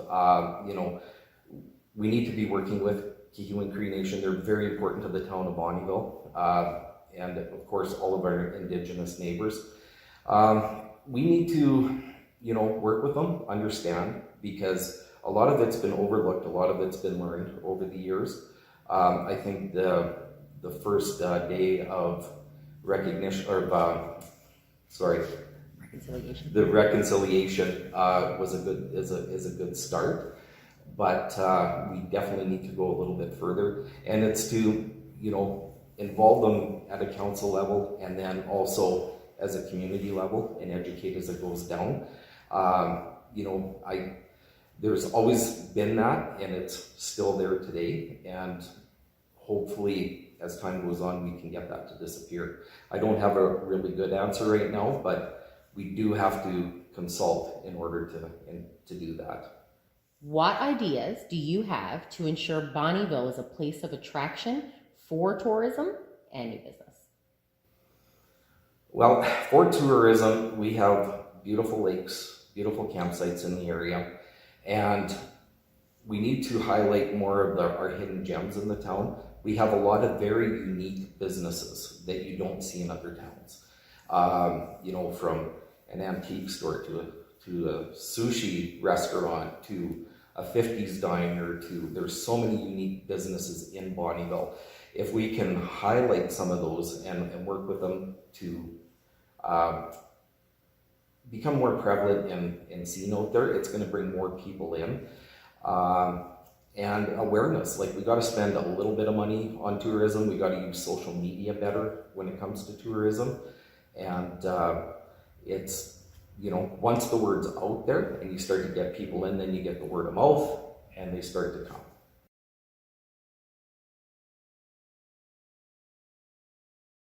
All right, I'd like to thank you guys for having us out here and doing the interviews with us, and thank you to everybody who has tuned in to watch. I look forward to having input from our community, representing our community, and learning and growing with our community, and learning and growing in many different areas, from marketing ourselves better, to working with our neighbors better, to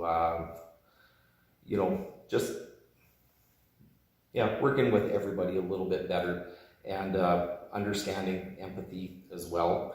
I want to keep the lines of communication open. I want to be transparent, and that's kind of my vision going forward. I'd like to wish all the candidates good luck. There's a lot of us running. It's been a pleasure campaigning alongside of them. And so on October 18th, I'm going to humbly ask everybody for your support, and please vote for Byron Johnson for Town Council. Hi there, my name is Neil Langridge. I have lived in the town of Bonnyville for over 33 years. born and raised in Bonnyville, third generation Bonnyvillian. Growing up in Bonnyville, I really embraced the community through sport, recreation, and furthering into business now, as well as into the Bonnyville Junior A Pontiacs. My passion is for hockey and recreation. As some of you might know, I've been with the Junior A Pontiacs for over 6 years, and before that with the Coal Lake Junior B Ice, from a player to now a coach. My passion to run for Bonnyville Town Council has been going on for about a year now. I've spent a lot of time researching the importance and the actual job, I guess, the entire encompass of what the job would be for the Bonnyville Town Council position. I've watched about a year and a half worth of council meetings via the Facebook live streams or the YouTube live streams, so I understand the current economy of what's going on in Bonnyville and the scope of some of the issues and some of the great successes that Bonnyville's had in the past year and a half, as well as what the council has set this great community up for going forward. So I decided to run for town council, not only to try and make Bonnyville a more attractive and better place to live for everyone involved, from the seniors to its youth to the young families, but I've also decided to try and push this community into the future to be more sustainable, to diversify their economy, and as well to make sure that the quality of life for all of its residents are improved. So as I was saying, I'm a third generation Bonnyvillian.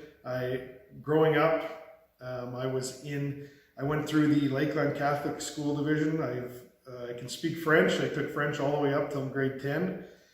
That was an important, I guess, aspect for myself, especially growing up in Bonnyville that has very deep French roots. It's helped me achieve a lot throughout the years, through my career. I've been working, to speak on that career, I've been working with the local Xerox agency, Pro Office Equipment, as the account manager for over 11 and a half years. So a lot of you may have seen me in your office buildings, as well as working to ensure that any of your Xerox issues were handled. That's been essentially the last 11 and a half years of my professional career in the account management aspect. But I go back to why Bonnyville? Why have I chosen this community? I've been married for the last 3.5 years to my lovely wife, and we have a beautiful English Mastiff dog that for our only child. We've decided to continue to stay in Bonnyville, as it is a great place to raise a young family, and as well to encourage everyone to try, and that's a big point for me, is the retention of young families. I've seen too many young families that look to leave for work or just to improve their quality of life with amenities that they can be found elsewhere. So part of my platform is I really strive towards the retention of young families and to attract new young families to the area. And that's an area that I think that Bonnyville Town Council can definitely encourage. And as well, I'm a large advocate for local business. I support local to as much of humanly possible.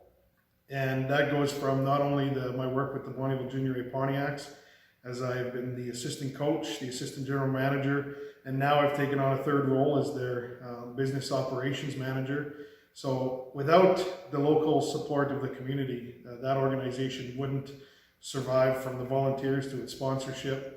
And I just continue to advocate and say, like, without the great community of Bonnyville, just that one organization, let alone all of the existing not-for-profit organizations that continue to thrive in our community. So my goal is to run for town council, and if successful, to advocate for young families, local business, and enhance quality of life for all the residents.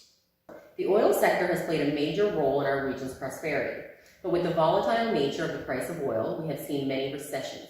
What do you see as a feasible answer to diversify the economy in our region to ensure its sustainability in conjunction with the oil and gas sector? I guess there's been some studies in the past year that the Bonnyville Town Council has looked for the exact same questions and answers. And from their findings, the report suggested to pursue green energy and hemp production, which I found very interesting. Both to me would be private sector, I guess the industry that would fall under the private sector industry, which makes it a little bit harder from a municipal level to really try and invest and encourage that. So to me, this question, it's one that everybody asks, is when oil and gas is doing great, when the price of oil is over $80 a barrel, then this community is thriving. The main streets are busy. You can't find any place to park. But really, to me, you need to look to either lobby from provincial or federal government, and as well, and even lobby industry, to look for answers to how we can stop the peaks and valleys and the dips that the oil industry has caused for Bonnyville. You look at some of our neighboring communities in Cold Lake and St. Paul. Cold Lake has the federal military base that helps them create that sustainable economy. And then you look over into St. Paul, where the agriculture industry is a massive part, as well as the provincial funding for the courthouse and some of their healthcare, and as well as the policing detachment in St. Paul. And it's about looking for new ideas. So to be lobbying provincial and federal governments to look for that investment into the community, whether it's healthcare, whether it is green energy. But now, how can you attract that local business and businesses from outside to make Bonnyville the place that it is going to be their choice for where to invest? But no, it's a great question, and I think there's a magnitude of different possible answers. But for me, from a municipal level, it's about focusing on trying to lobby the proper powers that be to invest in Bonnyville and create that consistent level of economy to stop the peaks and valleys. Our chamber network has been regularly monitoring and measuring barriers to business in our community and communities across the province. What do you see as an opportunity to work with business to establish a framework of measurement to improve services and make our community more attractive to the investment that you spoke of? No, thanks for that, Serina. I think one of the biggest things for me is I'm a huge advocate for local business, but as well, you have to be an advocate for outside business to be entered into the community and capture that investment from outside of the Bonnyville area. It's another interesting one because you can advocate for it, but when you're at a municipal level, you're not going to be investing public dollars into private sector to attract business. So for me, this is more about growth. We need to attract, again, more young families, more positions that people can come into our community and stay. And one area I look to is, if you're a young family right now and you have a promising new career opportunity in Bonnyville and you want to live in a brand new home, right now, I probably could count on one hand in the actual town of Bonnyville how many brand new homes are available.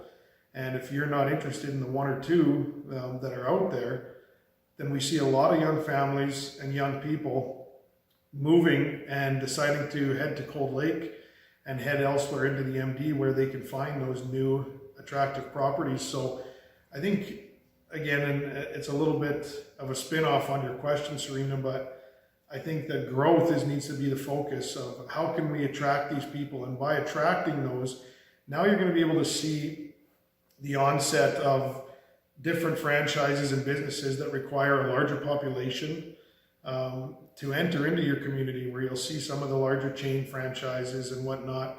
So you're growing that local area business, which in turn has an effect on your municipality by tax dollars coming in, which enables you to now go out and spend to, increase the quality of life and the amenities, and making sure that that retention of everyone that they want to stay in Bonnyville. So for me, it's really about making sure that you're growing the community instead of focusing on the actual business network, because I think if you grow the community, the business network will follow right after. If elected, what are the top 3 priorities you wish to accomplish during your term, and what do you believe success looks like as a councillor? Well, it's a great question. I guess number 1 priority for me, and I've spoke to it in multiple times so far in the interview, is really to focus on retaining and attracting young families. And I've been speaking with some families that have been in Bonnyville for generations, and some seniors in the local community in the past 2 weeks, as I've been going around and putting up some campaign signs. And a lot of it is younger generations, their children are choosing to leave Bonnyville for a lack of amenities, for a lack of just quality of life that can be provided. And so number 1 would be, like I said, to retain and attract young families. Number 2 would definitely be for us to enhance the quality of life. And now people will ask, how do you do that, Neil, right? So it's one thing to have your campaign platforms with that I'm sure with a lot of the people vying for these councillor positions and mayoral positions, they're all going to have great campaign points, but it's how do you do those? And so I spoke to a little bit on encouraging development and encouraging growth from the actual population-wise. A lot of it is going to come down to regional cooperation. I believe regional cooperation between the City of Cold Lake, the MD of Bonnyville, is a massive point for us. How do you achieve quality of life? Well, quality of life can be achieved through multiple things of like we spoke of, amenities, different services available in Bonnyville. And we see the rising costs that are affecting everyone right now. The inflation, I believe, was last calculated at 4 to 6% federally. And you see that when you go and buy groceries, you see that when you go to the gas station. And so as those costs rise, how do you continue to provide that network of amenities for the local families? And how do you, so one area through our cooperation I've seen in the past with the previous council is attracting that ID 349 funds. And now that allows the town of Bonnyville to make some decisions in the foreseeable future on where investment can be heading towards to attract those young families and retain the young families that are here, B, to enhance the quality of life, and then as well as a large advocate for local businesses to continue to grow and be able to grow their customer base and patrons. What will you do to engage and foster relationships with the Indigenous community to ensure we acknowledge and prevent systemic racism in our region? No, great question, Serina. And I've been very fortunate through my career as an account manager with Xerox to be able to work in multiple different First Nation communities from the local area Métis settlements and the local area First Nation bands, as well as all of northwestern Saskatchewan. And it's opened my eyes to a lot of different issues that we currently have in society when it comes to our systemic racism. And you know what, growing up as a young child, I don't think you quite realize some of the issues that we have in the area. And it's not just with the First Nations, but with any diversity or different race and cultures. And I in my previous experience with coaching, I was able to coach with a great friend of mine now, TJ Miller, former assistant coach of the Bonnyville Pontiacs, and now on the coaching staff for the Toronto Maple Leafs. And it was, again, another eye-opening experience for myself. And to me, it's a lot about education. I still get into conversations where people really don't understand the issues at bay. Excuse me. And it's you see it all over the news, and you'll have a lot of, a lot of the population that don't agree with how the news is spinning it and whatnot. But for me, it's all about education, and it's the continual effort to grow those relationships as well as repair any relationships that have been harmed in the past. And I think actually this previous town council, or the current town council, has done a phenomenal job in that aspect, from working with the Métis settlements and the First Nation bands. And the one project that has just stuck out for me is the regional water line, which is now being extended to multiple First Nation bands on the way to Cold Lake First Nations and the Métis settlements in Fishing Lake and Elizabeth settlements. So I believe it's more about education and really understanding the issues that What ideas do you have to ensure Bonnyville is a place of attraction, both for tourism and new business? No, and again, thank you for that. It's one of my main campaign points, and that is a big one for me, is attraction. And I honestly do believe that the Council for the MD and the town of Bonnyville have done a phenomenal job on the tourism aspect as of late, and as well as the Chamber of Commerce. And I'm not just saying that because I'm sitting here today, but it's they focused on some of the strengths of this area. I mean, in the summertime, it is one of the most attractable places in all of northern Alberta, with its lakes and different activities and amenities that it has, from the brand new walking trails to the, like I said, the fishing. And then you walk into the winter time, where a lot of people, and I hear from young friends and then different families, that what do you do in Bonnyville in the winter? If you don't play hockey, if you're not an outdoor person, what do you do? And it's a great question. And it's an area that I think that's where we can grow, is to educate the local residents that are here currently. And I know some of them, I've had friends that have moved over from Calgary and Edmonton, and they're used to indoor activities during the winter time. And it's about showing them all of the different things, from you can take up cross-country skiing, you can take up ice fishing and snowmobiling, and there's many more different activities from the local area libraries if you're looking more for indoor activities, as well as all the events that are going on at the C2. But I do believe that the area can do a better job of encouraging more events and activities. And obviously in the last 18 months, that has taken an absolute beating as far as opportunities with the COVID-19 restrictions.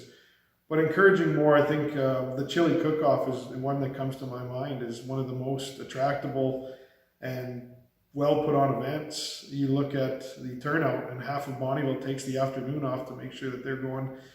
And so it's different events and activities. I remember growing up, Bonnyville, used to have the Bonnyville Beach Bash, which was, I have fond memories as a child of it, where people would come from all over Canada to enter teams into the tournament.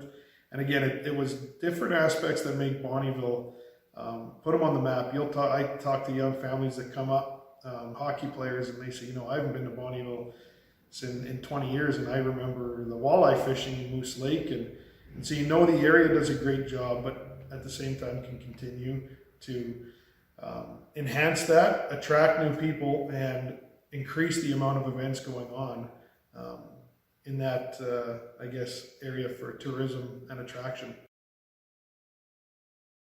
So I guess in closing, I just wanted to, again, advocate for everyone to get out on October 18th. I mean, I think it's very important, more today than ever before.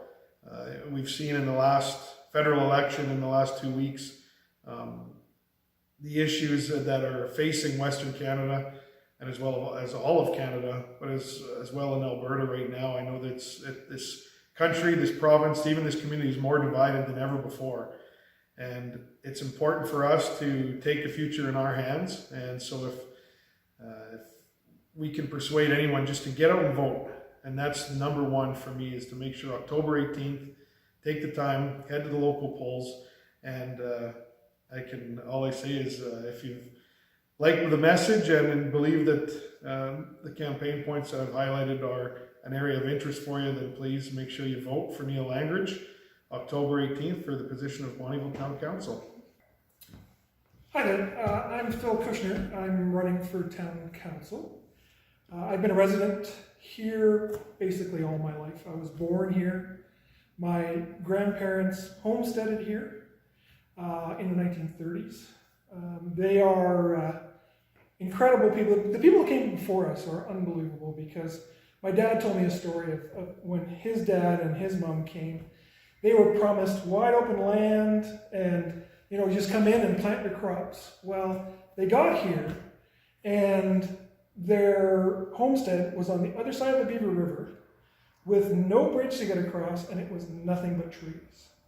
Then they had to go and clear an acre a year of the woods, or they lost their homestead. Dad said they sat on the banks of the Beaver River and cried. That's what our people before us have went through. So that's a big part of my platform as well, is dealing with the people who've come before us. Because if we make the same, if we don't learn from our mistakes, we're going to make the same mistakes again. So I'd like to set up some meetings with the seniors, get their points of view. There's a lot of wisdom there. There's a lot of knowledge there that we kind of shut away and we don't activate anymore. And it's to our detriment that we do that. Another thing that what I'd like to do is technology is passing people by, especially the older generations. They don't know how to get into, Facebook. They don't know how to use their computers. They don't even know how to sometimes program their TVs. I'd like to set up a technology hotline. I know there's one in Ottawa. They've got a group that does all this already. But I think on a more regional level and get it out there, I think we can do a heck of a lot of good things for our older generations and utilize them as well. My parents were both born around here, one in St. Paul, one in just north of the Beaver River. I have a beautiful wife and family. We have 6 kids together, 5 grandchildren together. My wife is my rock. Without her, I couldn't do half the things that I do. So I'm totally blessed with my family and my wife. I've been an entrepreneur since 1986, having different businesses in 1993. Even though I was born here in 1970, we moved to Edmonton. Came back in 1993, I bought the building that has the church in it now. It used to be the bingo hall. I bought that in 1993. And then I've had various businesses all the way through. So, Bonnyville resident, we always came back here for Christmases. I came in the summer times with and visited my grandfather for 2 weeks at a time. Loved him. I was named after him. So, always been home. I love this area. I love this town. I can't wait to get on town council and do some initiatives that I've got here. Some of the things I've done in the past, I was the chair of the Alberta Winter Games 2010 Games. That was a tough one because in 2008, we had the big recession and we had to come up with money and fundraising, and everybody was worried that we were going to come up with a deficit on that, which would have been terrible. We ended up with a $400,000 surplus, which was pretty amazing in that economy. I was involved with the Centennial Center because I thought that's the biggest project we'll ever do. I was on the building committee. I was chair of the Part 9 company that runs the Centennial Center. So I wanted to get on that. I wanted to be a part of that. And that's why I'm going on to this as well. One of the best things I've ever done was be a volunteer firefighter. I won Firefighter of the Year for the year 2000. Out of all my awards, that's the one that I love the most. We need to diversify. We need to grow our agriculture sector. I also believe we need to do best practices in other towns. We go into those, and we can go into that here in a bit. The oil sector has played a major role in our region's prosperity, but with the volatile nature of the price of oil, we have seen many recessions. What do you see as a feasible answer to diversify the economy in our region to ensure its sustainability in conjunction with the oil and gas sector? Well, it's a good question. We do need to diversify. There's Ford plant just announced $11.8 billion to build electric F-150 trucks. If we don't diversify, we're going to be left Some of the things that we can do to diversify is not reinvent the wheel. I went through the cities that have grown the most in Canada, and there's a lot of them in Alberta. But they all are bedroom communities of the big cities of Edmonton, of Calgary. So that tells me that there's an opportunity there because people are leaving the cities. They don't want to be in the big cities. So how can we tap into that? I think that we can tap in because we've got great fiber optic here now. Anybody can run a business from anywhere. Why not be here? Why not be in the lakeland with the lakes and the golf courses? And we have shooting ranges, and we have so many other amenities here. The C2, which is second to none. So if we can do that, use best practices from some of these places, like Chestermere, I didn't even know where they were. They have an incentive program to help businesses grow. Airdrie has it's called Smart Start, which is another thing that helps businesses. 35% of businesses, they don't last past 5 years. So with this Smart Start program they have, if they get the education, 80 to 90% of them will last past 5 years.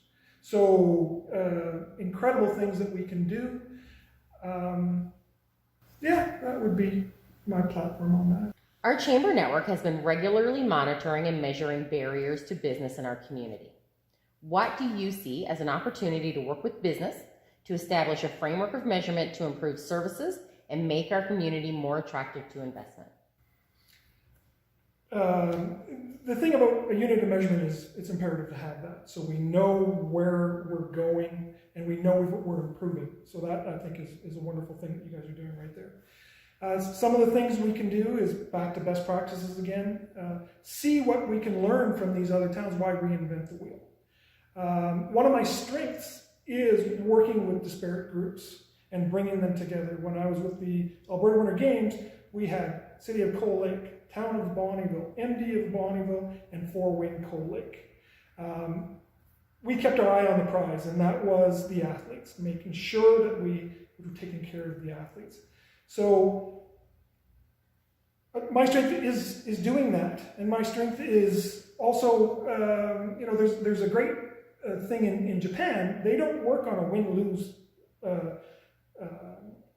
concept. They work on a win-win concept. So what does that mean? Well, in order for me to grow, I got to help somebody else grow. And if we take that mindset into the things that we do, we'll be successful. If elected, what are the top 3 priorities you wish to accomplish during your term? And what do you believe success looks like as a councillor? Top 3 things. Well, first of all, diversify. We have to diversify. If we don't, we're going to get left behind. I think the whole province has to. But let's be the leaders in this. Let's not wait for anybody else. Let's start to diversify. Let's start to use our fiber optic. Tourism, we've got to bring in more people. Make it business friendly here. Definitely that. Second thing would be to do with the technology piece with the older generations.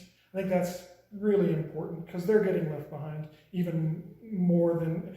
I have trouble with technology, and lots of people do. So it's nice to have that piece in there. So, and also those meetings. I think those meetings are really important with the older generations because not only for their input, what's going on with them, I would like to bring them issues so that they can come up with some answers maybe for us that we haven't thought of. And I think that wisdom again, that knowledge again, that we haven't been able to really access because they get shut away and we just don't access them good enough. As far as me getting on council, only thing I can really promise there is my effort will be as much humanly possible as I possibly can. And that's always been good enough in the past. And I believe it'll be good enough in the future of being on the town council.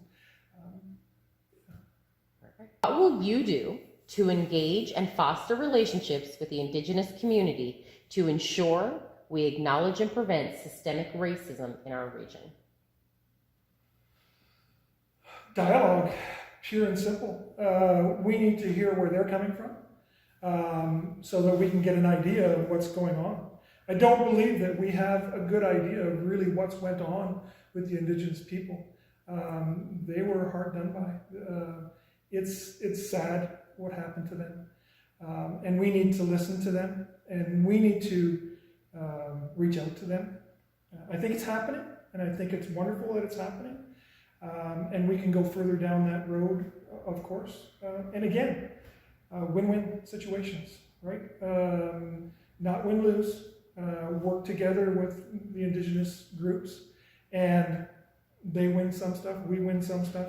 It's the only way things work, because if they win and we lose, well, we're going to stop doing it. If we win and they lose, they're not going to want to do it. So we've got to come to a compromise that win-win, I think, is very important. What ideas do you have to ensure Bonnyville is a place of attraction for tourism and new business? Like I said before, with Chestermere, with Airdrie, and the different programs that they have, I think that's very important. Work together with the MD. I think we're very strong as a region. I think we could work together with the MD, the city of Cold Lake, Glendon, all the different places, and we have such much stronger voice with all of us together than just one voice, out of the wilderness somewhere. So if we can do that, I think we'd be far, far better off attracting. So again, that cooperation between municipalities is, paramount. And again, if we work on a win-win, I think everything will work out the way it's supposed to work. So in closing, we've got some tough challenges ahead here in the next little while. There's some economic challenges. There is some challenges of just changing away from the oil sector. Now, we're not going to change away from the oil sector, but we have to start diversifying away from the oil sector. So it's challenging. I mean, that's going to be an interesting time. I think one of the things is we got to bring agriculture back into this area. We don't have very much for agriculture in here, and they're the things that keep us going in the busts and the booms. Agriculture is always there, and it's always right where we need it to be. Tourism, we need to get tourism as much as possible in this region, not just Bonnyville, in the whole region. As far as me being on council, one thing that worked really well was when we always had a decision to make, we always had the athletes in mind. That was what we always came back for. Is this the right thing for the athletes? Not for the town of Bonnyville, not for the city of Cold Lake, not for the Four Wing. Is it right for the athletes? And if we have that at town council level, where is it good for the citizens of Bonnyville? Is it good for the town of Bonnyville as a whole? And we always go back when we make a decision to that. We can't make wrong decisions. Well, I mean, we might, but at least we've got the right intention, going back to those things that are important to the citizens and to the regional at large, and of course the town of Bonnyville. I want to thank everybody for watching today. This is so important, and thank you for taking your time out to watch us, all 13 of us. If you all watch, good for you. It's very important. It's a big election coming up. Vote on October 18th. We've got the Senate vote. We've also got the vote for daylight savings time. So get out there, vote. Hi, I'm Michael Morris, and I'm running for town council here in Bonnyville. I'm not originally from Bonnyville. I'm from a little town called Kitscoty, which is an agriculture and hockey town based. So, I grew up playing hockey and playing sports because that was my out. I didn't have the opportunity to work a lot because we lived out of town, and so sports was my way of networking, gaining skills, and just getting out and doing things with people. So I played a high level of hockey, I played a high level of soccer, and after I was done school, I decided that I wanted to take small business and entrepreneurship at Lakeland College. When I was there, I was on a soccer scholarship, which helped. It was pretty nice. But unfortunately, I didn't finish my second year because I tore both my ACLs. So that ended my soccer, and then I had to find a different path because I needed to pay bills. So I landed into machining, and as I was going through my machining schooling, the market crashed in 2014, and I lost my job, and landed an opportunity up here in Bonnyville, and that's what brought me up here. I played hockey up here in Bonnyville, but when you play hockey, you don't really know the area. You just come, you go to the rink, you play your game, you go home. So the first thing I did when I got here was I took the time to tour around, and I love the Jesse Lake Trail. I used to run it. I used to ride it when you could go around it. I visited all the mom and pop shops, and I had no idea that there was 1,000 lakes in this area. So all of that made me feel really comfortable and made me fall in love with this place. And I have a ton of hobbies. So sports is obviously one of them. I love being active, and I think it's great that there's a good sports culture here in Bonnyville.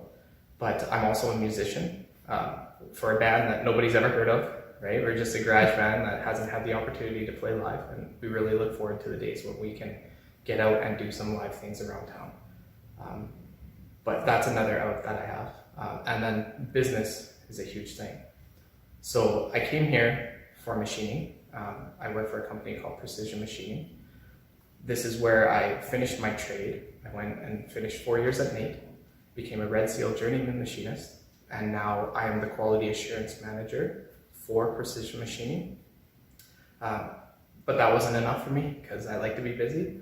So I opened and identified a gap in our community, which brought Mythic Games into existence because I was an avid board game player, still am, but decided that I wanted to share that passion with the community. And I wanted to create a safe place where youth and families could go and enjoy a night out face-to-face with social interaction. It was a safe place and it was affordable. And those were the key components that I wanted to introduce into this community. And since then, we're living the life of COVID, right? Ups and downs of every business in this area. But Bonnyville has become a home to me. It's where I met my wife, Christina. It's where we had our first child, Freya. She's 2.5. And it's where I opened my business and planted our roots. So I have a ton of love for this place, and I have a lot of passion to share in the community.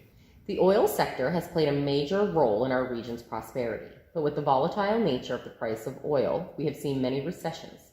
What do you see as a feasible answer to diversify the economy in our region to ensure its sustainability in conjunction with the oil and gas sector? So they always say don't put your eggs in one basket, and that's true. But the truth is that oil and gas is not going anywhere, not for a long time. It's in everything we use, everyday products. So we still need to support them in every way we can. It's a huge part of this area. But what I would like to see introduced into the area is, we can talk about tourism because this place is beautiful. There's lots to offer. There's camping. There's trail systems, historical sites. There's lots to see for families in northeastern Alberta that we can definitely use to attract people and business. There's a big ag sector that can always use support. And it's great to try and support our local agriculture so that we're getting it from market to home in a reasonable time frame instead of exporting or importing all of that stuff in. It can be used here. I see a lot of potential for innovation and tech. There's a ton of brilliant minds in Bonnyville that work in and out of the oil and gas sector. And if we can figure out ways to innovate, not only oil and gas, but just general sectors of business and introduce more emerging tech, that gives opportunity to draw more people with different skill sets. And then there's a trickle-down effect, because once you have that industry ingrained, there's going to be their spouses and family members that are probably going to want to shop or open their own shops, adding diversity to our culture and our... Our chamber network has been regularly monitoring and measuring barriers to business in our community. What do you see as an opportunity to work with business to establish a framework of measurement to improve services and make our community more attractive to investment? 100%, I agree with you. That is actually a large part in why I'm running for town council, because I am a small business owner and I'm living the struggles of every small business. Bonnyville is a great place, and there's a lot of good initiatives here. I really love the fact that there's the Jesse Lake Trail system that is being expanded and connected with the MD. That's a huge thing. It creates a lot of recreation activities, right? There's also, the town of Bonnyville working with Community Futures, collaborating with a local business to introduce a beautification loan for small businesses to improve their place of business and attract customers. So there's a lot of good things already happening. Like you on the chamber itself doing awards and spotlights. There's a lot of pride when a business can display something that has been awarded to them. It's a pat on the back to know that those long hours and all of that hard work and missed family time is paying off because you're getting recognized. So there's already a lot of framework, and I would be curious to see, what kind of collaboration we can continue to develop with small business and the town of Bonnyville that will entice new business or growth for business in general. If elected, what are the top 3 priorities you wish to accomplish during your term, and what do you believe success looks like as a councillor? It's a good question.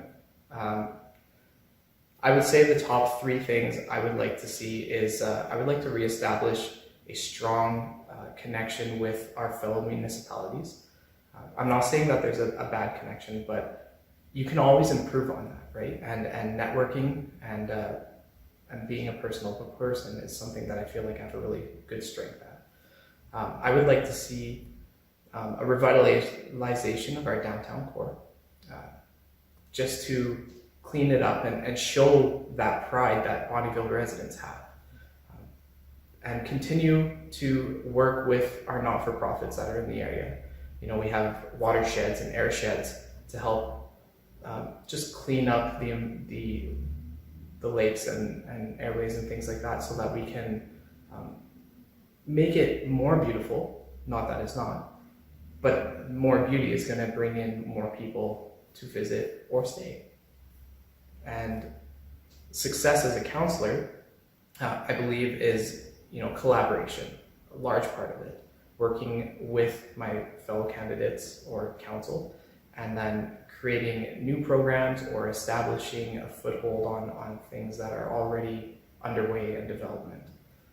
So collaboration and networking, and then just learning, because as a first term candidate, there's going to be a huge learning curve. What will you do to engage and foster relationships with the Indigenous community to ensure we acknowledge and prevent systemic racism in our region?